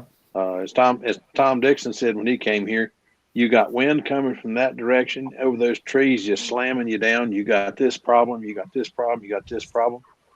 He shook his head, and Tom Dixon and Tommy Lupert looked at him and said, "Yeah, and Tom, you wish you had it in Atlanta, don't you?" He says, "You darn right." He said, "If you can fly here, you can fly anywhere." So it's a lot of fun. But at the time when that was said, we didn't have Huntersville. Huntersville slams you down so hard sometimes. That place is scary. It is scary. That's I one of was I was scared flying at Huntersville that day, and what was weird about it is that you're flying and you don't know where the wind is at. You pop up in a window thinking that the wind is from that direction, and as the plane comes like this, you can see it go like it's wandering. So instead of tracking straight, it goes like. That's the reason when you landed, I said, "Welcome to Huntersville." I was like, I'm telling holy. you. Yeah, it's different. It's different. I'm telling you, it's different. There, Steve. Steve, I got one for you, brother. All right. I took that relay and just held it, and that compressor stayed on. So we've ordered the relay. It'll be in the next Thursday, I think it's coming in. That refrigerator's in the basement, but we've already told my daughter when she gets her house, we got her a refrigerator. She's tickled. Oh, nice. She knows what that refrigerator costs. Yeah. Gosh. Well, that's why, I told you that nobody ever really tries to figure out what's wrong with this stuff. They're just looking forward to putting a whole compressor, and they come with a new relay. So that kind of covers a lot of the a lot of the stuff, So they're just parts changers out there anymore. And it's like I said, for a few minutes we could go through it and figure out what's wrong with it. And I pretty much do. Yeah. Guys, it took Steve about 30 seconds to figure out what was wrong with my refrigerator. So if you have a problem with your air conditioner or refrigerator, he's the man to see. Well, he's the man. You've done electrical stuff though, because you knew where to find things, and it didn't take a whole lot of explaining for you. I'm electronics I understand, but refrigeration I know nothing. But that thing really did. It had me completely frustrated because I have never. The sticker shock. I'm still not over the sticker shock of walking in and seeing a $4,300 refrigerator that was comparable to what we had. I said, you have got to be kidding me. But ever since COVID, they're not making anything. So the ones that they've got left in stock, price keeps going up. Yeah. It's crazy. It is absolutely crazy. Yeah, you guys see Steve's shirt? I just see the top part. What does it say? What's the whole thing say? Duct tape. You can't fix stupid. But it can. I've got a shirt I need to wear. Muffle the sound. Okay.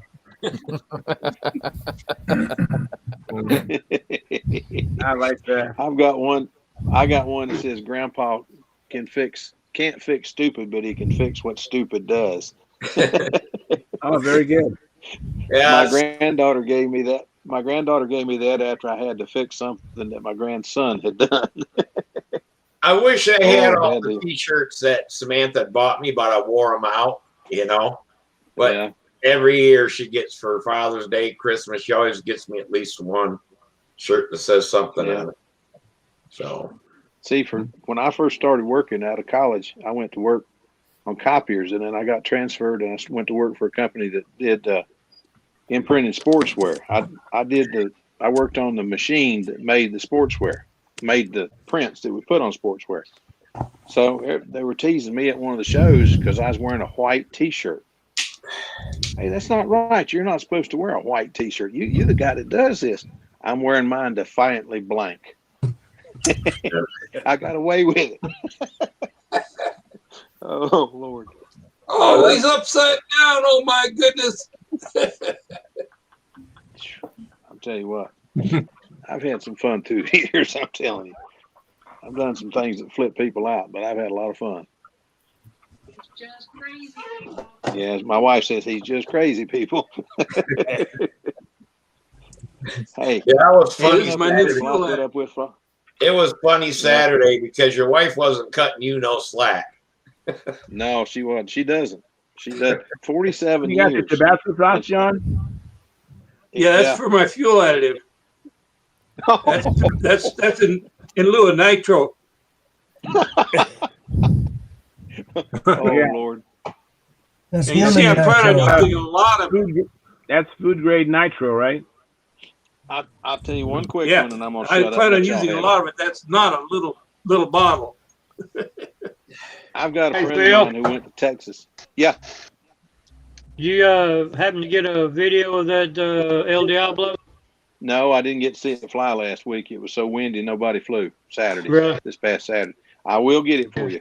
Yeah, I can say I'm real curious to see how it flies because I want to build it. I really do. Just look at the best flying old timer 35 powered you've seen, and you've pretty much seen the El Diablo. It is solid. It does everything right. That plane is Jim right. Lee used to The fly only one a reason lot. in the world I've never built an El Diablo is because it's the devil, and I just have never done it. I flew Little Satans as a kid, but I've done Voodoo, but I've never done any of the other devils. Somebody said something to me and it's always stuck, and it's stupid, but I've never built another devil named plane. So whatever. But it is one of the best flying old timers I think out there. I'm known for the Stunt Wagon 60 and the Stunt Wagon 30. Everybody calls me Stunt Wagon because that's all I flew in old time for many years. Fox 59 powered Stunt Wagon 60 and a Fox 35 powered Stunt Wagon 30. And they both fly great. I mean, they absolutely fly great, but you better know how to land. The El Diablo, the only 2 times I've ever flown one, I flew Todd Lee's, and that was, I think, the best flying old timer, or one of the 2 best flying old timers I ever got my hands on. I think the best flying old timer probably was Tom Looper's Humongous, because that was the only airplane that I've ever been able to pick up, fly cold the first time, and feel like I would take the flight as a contest flight. But Tommy sets his planes up just like I do. He sets his handles up just like I do. And we've flown together for 47 years. So naturally, I'm going to think that one's better. But with a few flights on that El Diablo, I believe I could have beat the Humongous.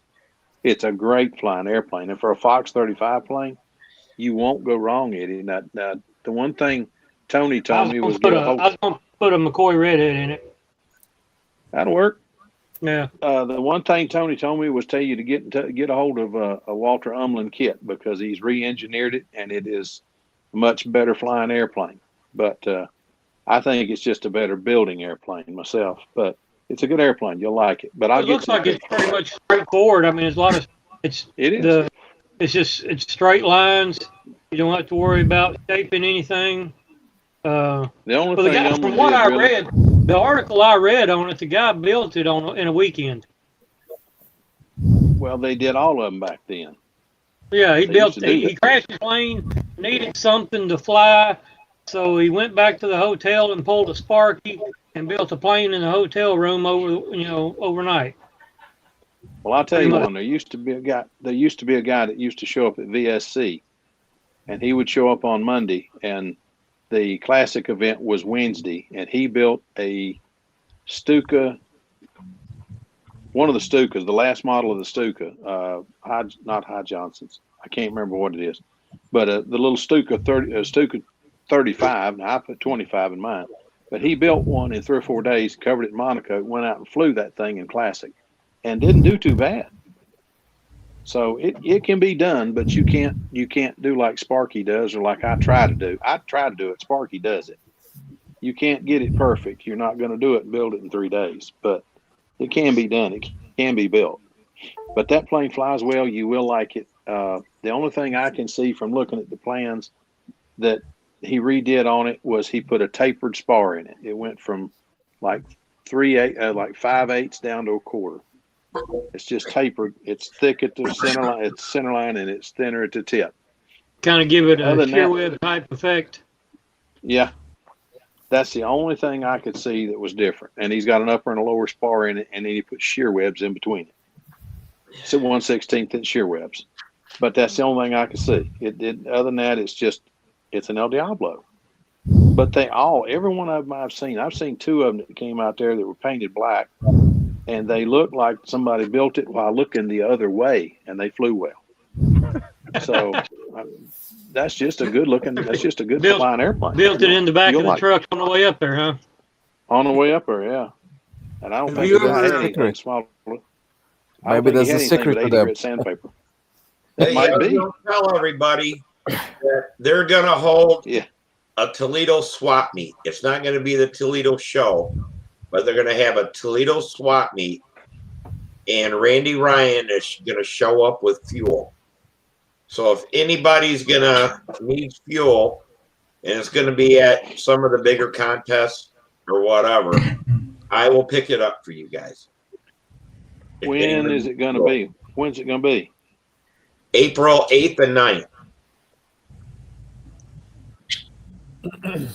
Yeah, John Paris texted me because, you know, he wanted fuel and stuff, but he'll probably go, but because, you know, we'll probably go together. But if anyone else, you know, Mike, whatever, if they need fuel, because Mike's going to be up to Michigan in May, I can run and pick it up for everybody. That looks like a lot of fun. That should be a lot of fun. Well, the swap meet, you know, I don't know how big it'll be or whatever.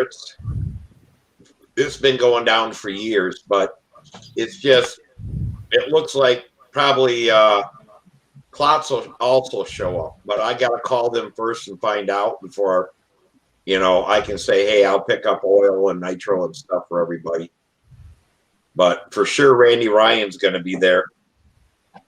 If anyone needs fuel, you know, it's going to be at a contest up this way, I can pick it up and hold on to it for them. Sounds like a lot of fun.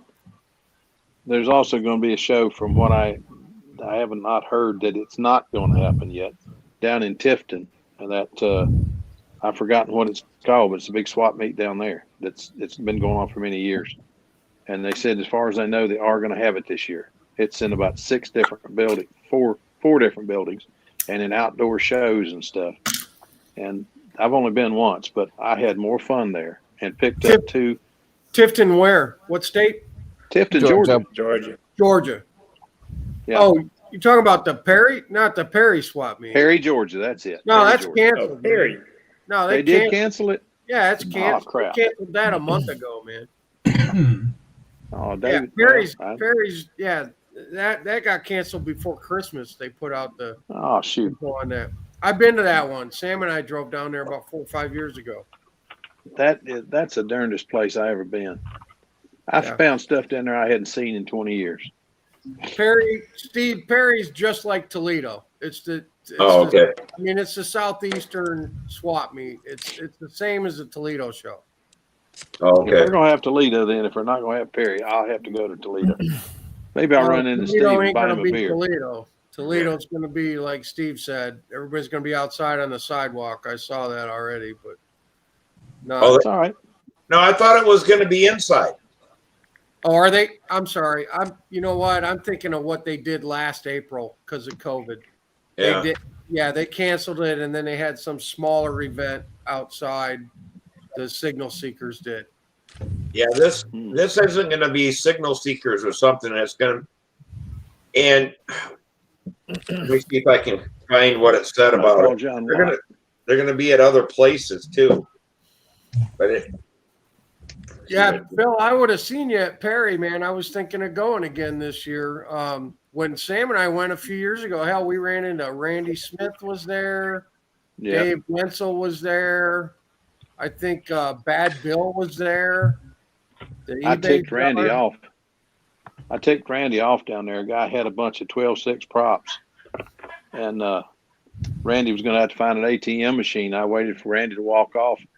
I pulled the money out of my pocket and said, "I'll take those." Took all of them? Darn right. 2 dozen. I made Randy mad there too because I bought like 3 brand new Thunder Tiger 36s for like $40 or $50 a piece. Oh man! And I had them in my bag. I was like, "Hey, Randy, look what I got." He was like, "Damn it!" You know how to hurt a guy. What it says is that it's going to be at the Seagate. It's $10 to get in. Women and children are free. So, Phil, if you want to wear a wig, you can come in as my wife and get in for free. So, okay, they're having it at the place they've been having it at Seagate, right? Yeah, that's Seagate. Yeah. And it's full on Toledo show again then, right? Yeah, the first floor. So they're not going to do the upstairs stuff. All Everything's going to be on the first floor. And is it April 1st? No, 8th and 9th and 10th. Okay. So they're not doing it the first Friday like they normally do. They're doing it the second one. Yeah, traditionally it's first weekend. Yeah. Well, so is it swap meet only, or is there vendors going to be there too? Does it swap meet only? Swap meet only. Okay, it's still a good swap meet. It's a great swap meet. I have a feeling that it's going to kind of be like the old days that had. They call it the swap meet, but you had a lot of really small vendors that brought in their stuff. Right. Yeah, like Radical RC will be there. Right, stuff like that. You're just not going to have Horizon and Tower. And right. Back in the day, Circus, and all that kind of stuff. Circus. How freaking old are you, man? I'm fucking old. Nobody knows circus hobbies, man. You guys don't? No one here knows Circus? I know circus. I do.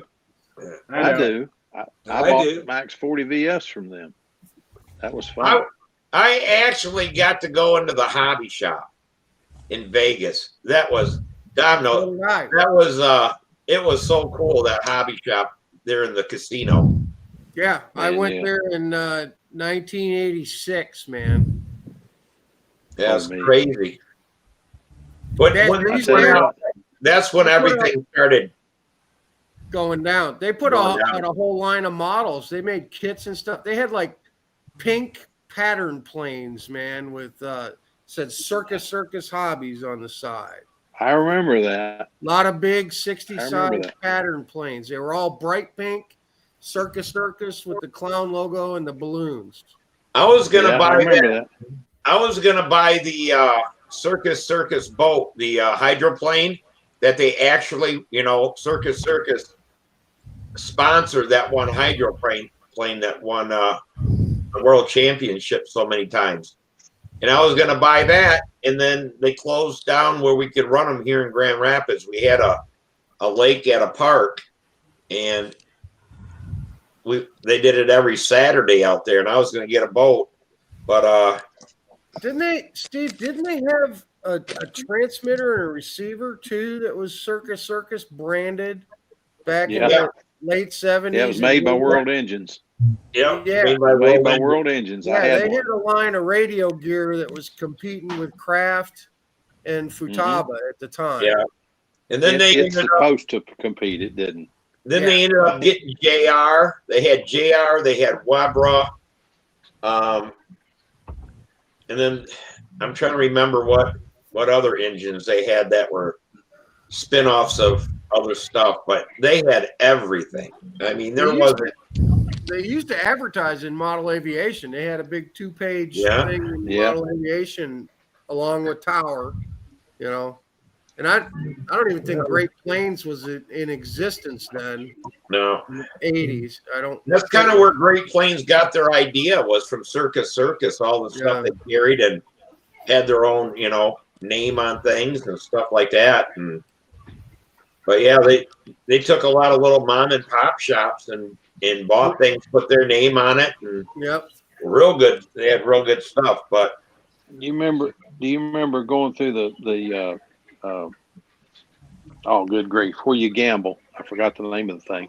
And Casino? They had that casino. There you go. I tell you, getting old as heck. Had that dirigible that would come floating through there. Yeah, that was wild. That was the first time I'd ever seen it. They had that at Toledo. They had that up there all the time, and then they put a camera on it and filmed. Yeah. I would love to have seen that. If I'd had a place to run one, I'd have had to have one, because I thought that was the coolest thing. And they weren't that expensive. Well, but I just didn't have a place to run it. I remember I was visiting my brother in California in 84. I was 17. But my grandparents were in Vegas, and we drove to Vegas. There you go. We went to Circus, and we went to the hobby shop. We went in. It was a great hobby shop. Everything they sold in their catalog, they had. Tom has a flyer up, and what's crazy is it shows. Remember the single stick RC? Oh yeah. Single sticks. I mean, what a blast from the past that is. Move it back a little, Tom. I learned to fly pattern on one of those. A little bit more right there. There you go. There's a little glare on it. I learned always to fly thought it was pattern a on hell a of a single stick like concept. that. But the Myself. cool thing about the Circus Casino and the hobby shop was when I went there, I was 17, and they had a whole floor that was dedicated for kids. It was an arcade. Yeah. So your parents could go gamble, and then they had an entire floor dedicated for children. So if you were a kid that went in there, you could go in the hobby shop, check out the airplanes and the radio gear and the kits and all that. But they also had just an entire floor with video games for children. They had a kid-friendly level in the casino. And the kids just about couldn't lose. That was the neat part about it. Kids had a blast. Yeah. Because I was upstairs with the kids because my wife and mother-in-law loved to gamble. And I've never seen the interest in sitting doing this and putting money in it to do it. So I stayed upstairs with my girls and they went downstairs and gambled. And we all had a blast. Yeah. He's got all the airplanes that they were selling. Oh, yeah. There they are. Oh, the Super Chipmunk, the Ain't that cool? Slim. Acromaster, the Zilm. Yeah. Very cool. What year is that magazine, Tom? I think it's 86, I believe. I remember the game. That's the year I graduated. So does anyone know? 1986. Does anyone know why Circus Casino was affiliated with Circus Hobbies? Was it someone in like the founder of the casino was an airplane guy, or? Yeah, he was. It must have been because they sponsored a lot of stuff. They sponsored tons of stuff. Because they Tournament did of cars, Champions. boats, they did cars, boats, and airplanes. They did every RC hobby. Well, they didn't support Control Line, obviously, because we never had a Circus Control Line plane. But somebody at the top must have been into RC hobbies because their name was all over everything in the 80s. Yeah, I guess the guy that owned the casino liked to fly model airplanes and couldn't get stuff. So he said, I'll just start my own hobby shop. Well, you know, that's how Brodak got started. Yeah. That's how Brodak got started. John saw a need for us being able to find stuff for Control Line, so he started Brodak's. I think he single-handedly saved Control Line at one point. Yeah. Yeah, we did a lot. I used to have one of his catalogs. I think there's the second year that he was putting out a catalog. Mm-hmm. You know, and it was pretty skinny. It's nothing like what it is today. But he had his planes all lined up on his walkway going up to his house. I remember it was kind of neat. But there was, if you look at what he's got in a hobby shop today and what he had then, it's like 80 to 90% more. Yeah, but you know the interesting thing about that is John built all those airplanes.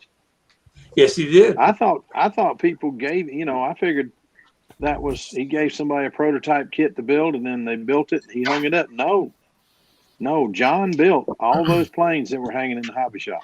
Yeah. Then back then you also had, if everybody can remember, America's Hobby Center. It was in the back of just about every I remember that too. magazine. It was in downtown Manhattan. It was 3 floors. What a hobby shop that was. Yeah, we built one of their here for Indy RC. Oh God, I remember that too. Indy RC. Yep. And I forget there was a big one there. I got a magazine. I have to get it from California, and I forget the name of that hobby shop, and they did mail order. And I remember my brother ordered an airplane and a motor from them, and the train derailed.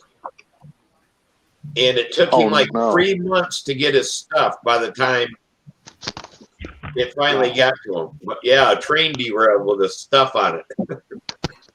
We had a big one here in Tennessee called Hobby Lobby. Yeah, it wasn't a Hobby Lobby. It was I could go out there and dig and find the magazine, but they carried, it was before MRC, but they carried Enya and stuff like that, and I can't remember the name of that place.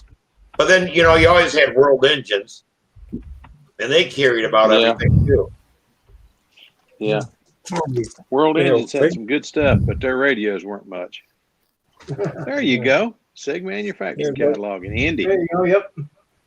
There's Indy. Good gracious. You used to could buy everything. Anything you could dream of, you could buy. Hang on, Tom. That and the combo specials were always the best. You could pick out an airplane. Yeah, Tom. Yeah.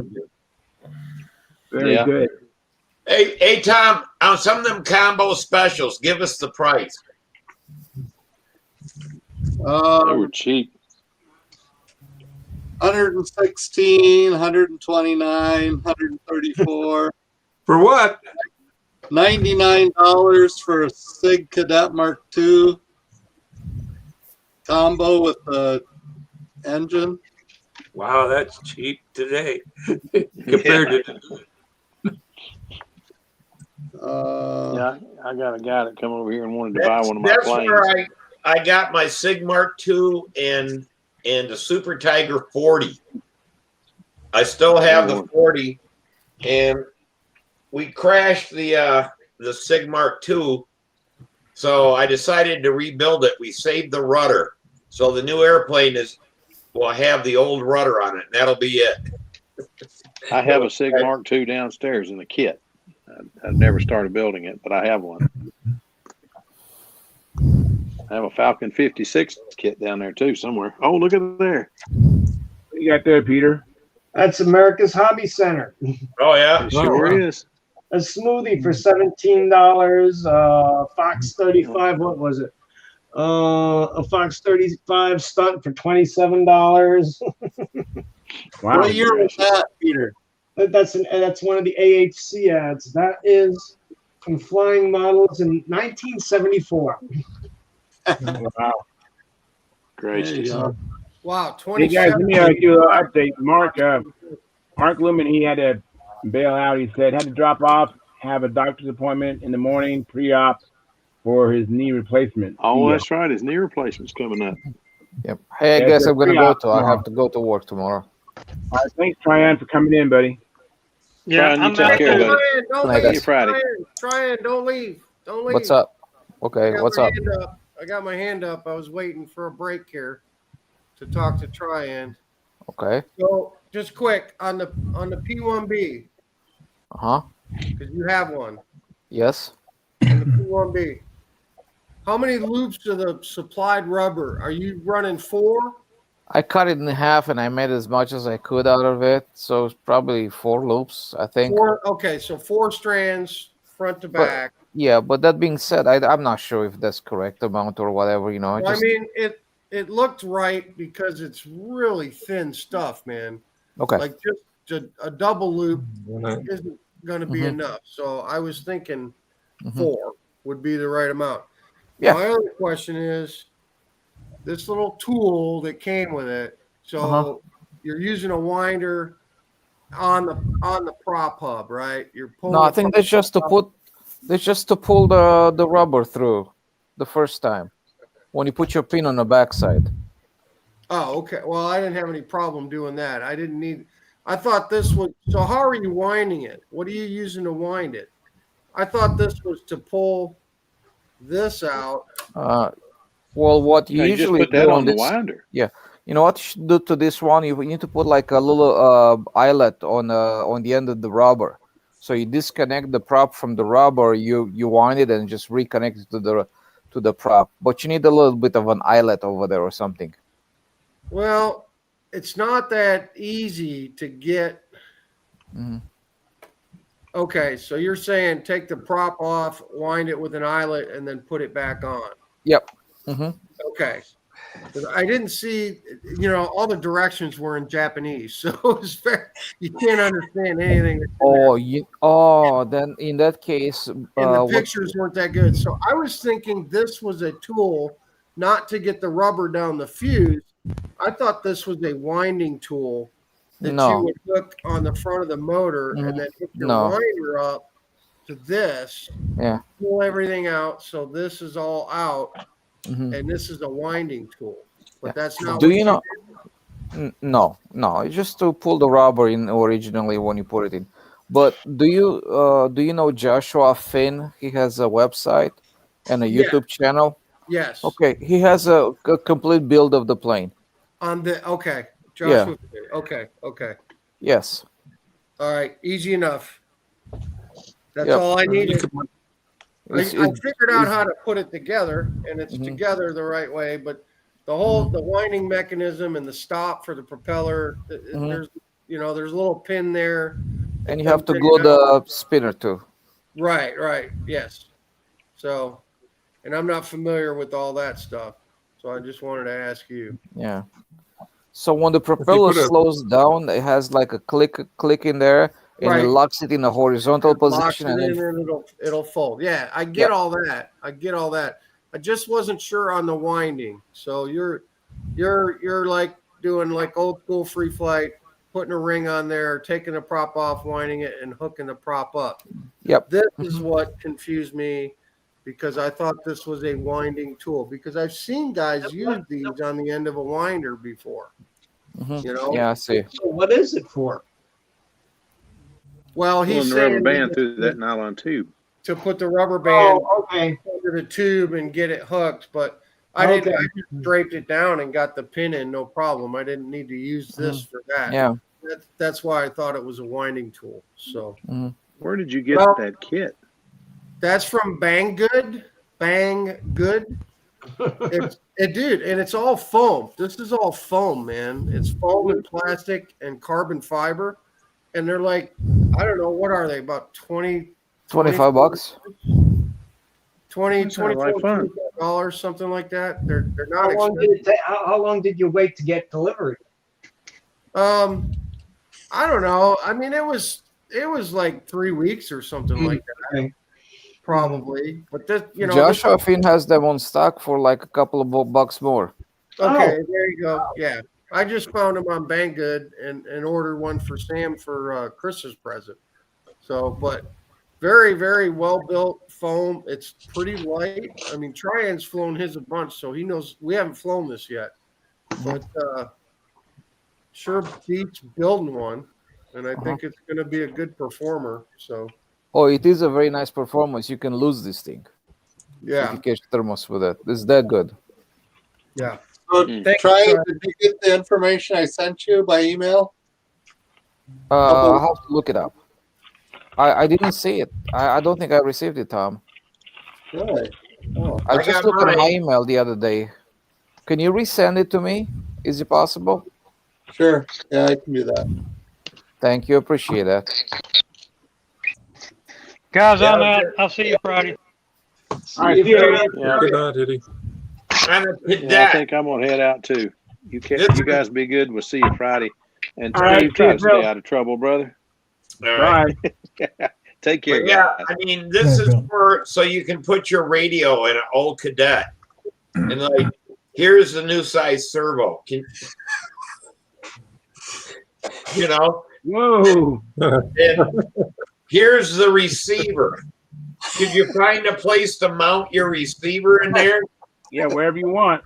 It used to be, though, I swear to God, that the receivers were as big as a pack of cigarettes.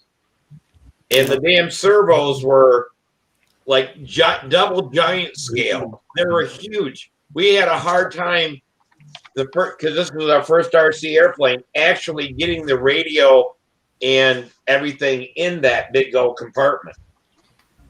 But now everything's so small that it's such a waste of space. But Cadet Senior, is that what that is? no, this is the Mark II.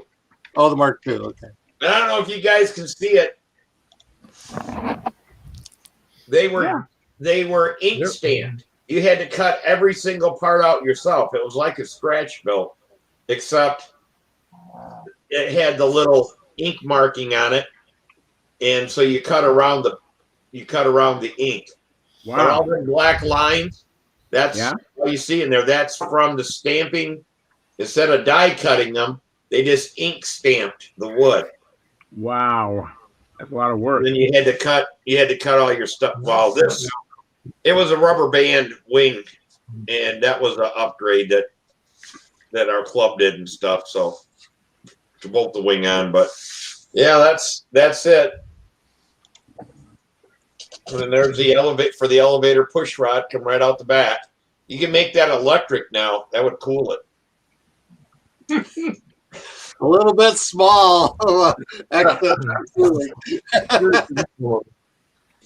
yeah, I just want to kind of, for people that never, that was the time of circus and all that kind of stuff. That one didn't, but the original one came from NDRC. They had their special. I think it was $109 for Super Tiger 40 in the kit.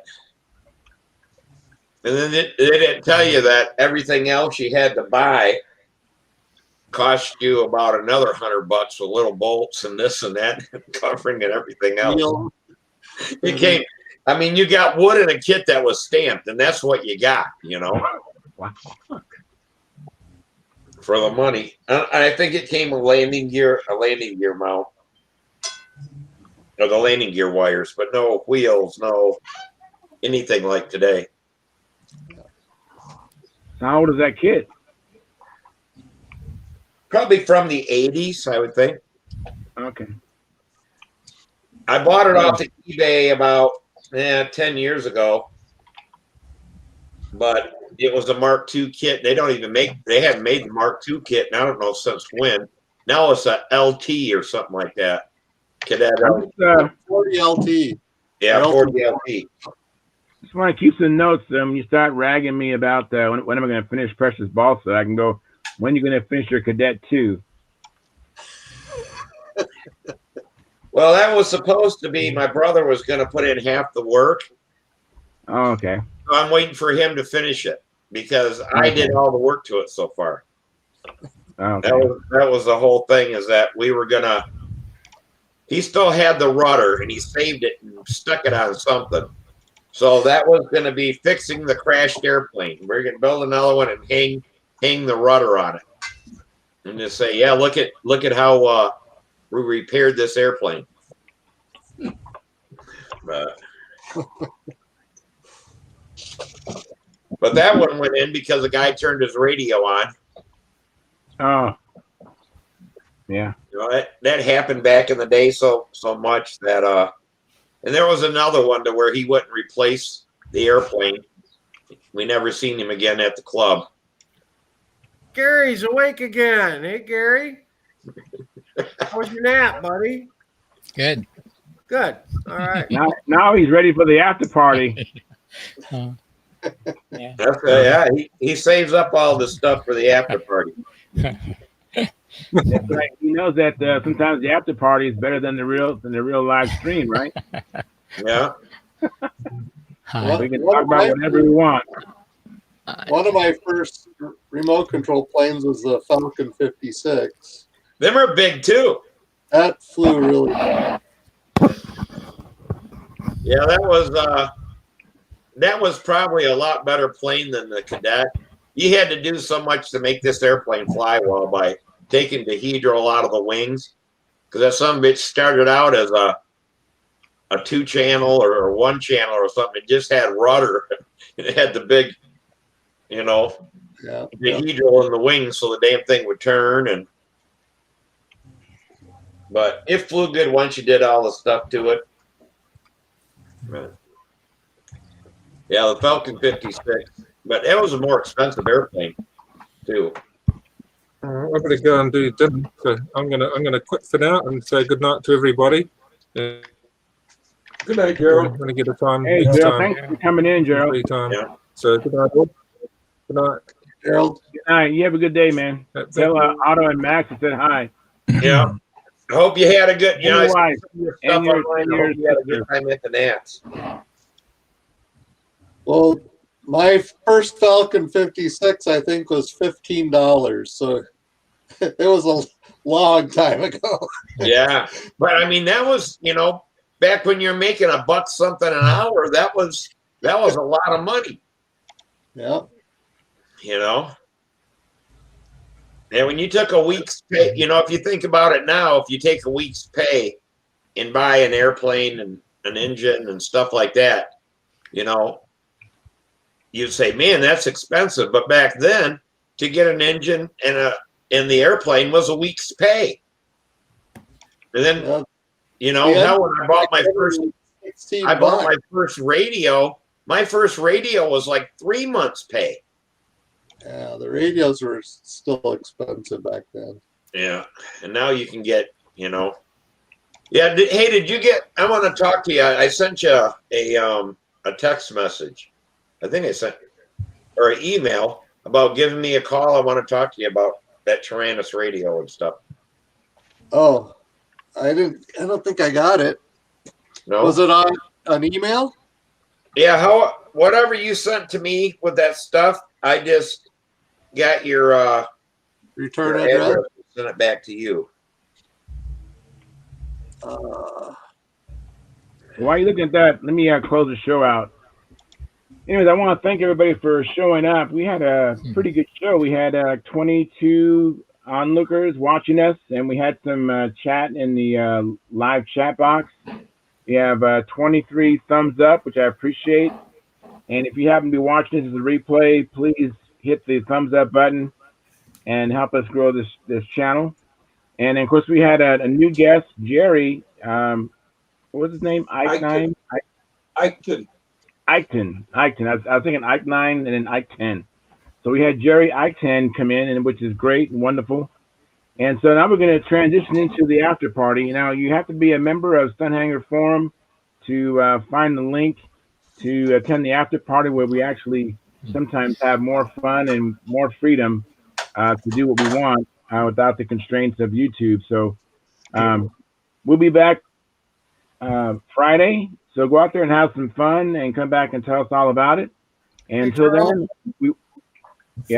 Before you kill the link, I do have a show and tell for just. You do? Oh, well, hang on. Hold on, folks. It's not over yet. YouTubers are still hanging out. Yeah. It's not control line, but it's free flight. That's okay. It's my build that I've been working on the last couple of days. It's a SIG Cub rubber free flight. Pretty big one, actually, like 24-inch wingspan. Very nice.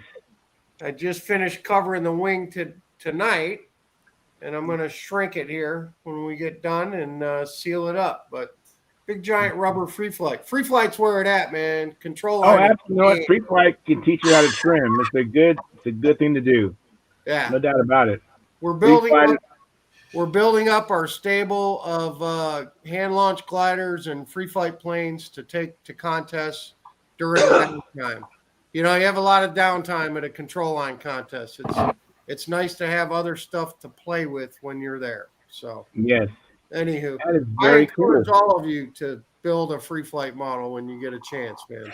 Only takes like 2 nights, two evenings sitting in front of the TV, and you can bang one out. And they're a lot of fun, man. It's pretty rewarding doing this stuff. I have a free flight kit.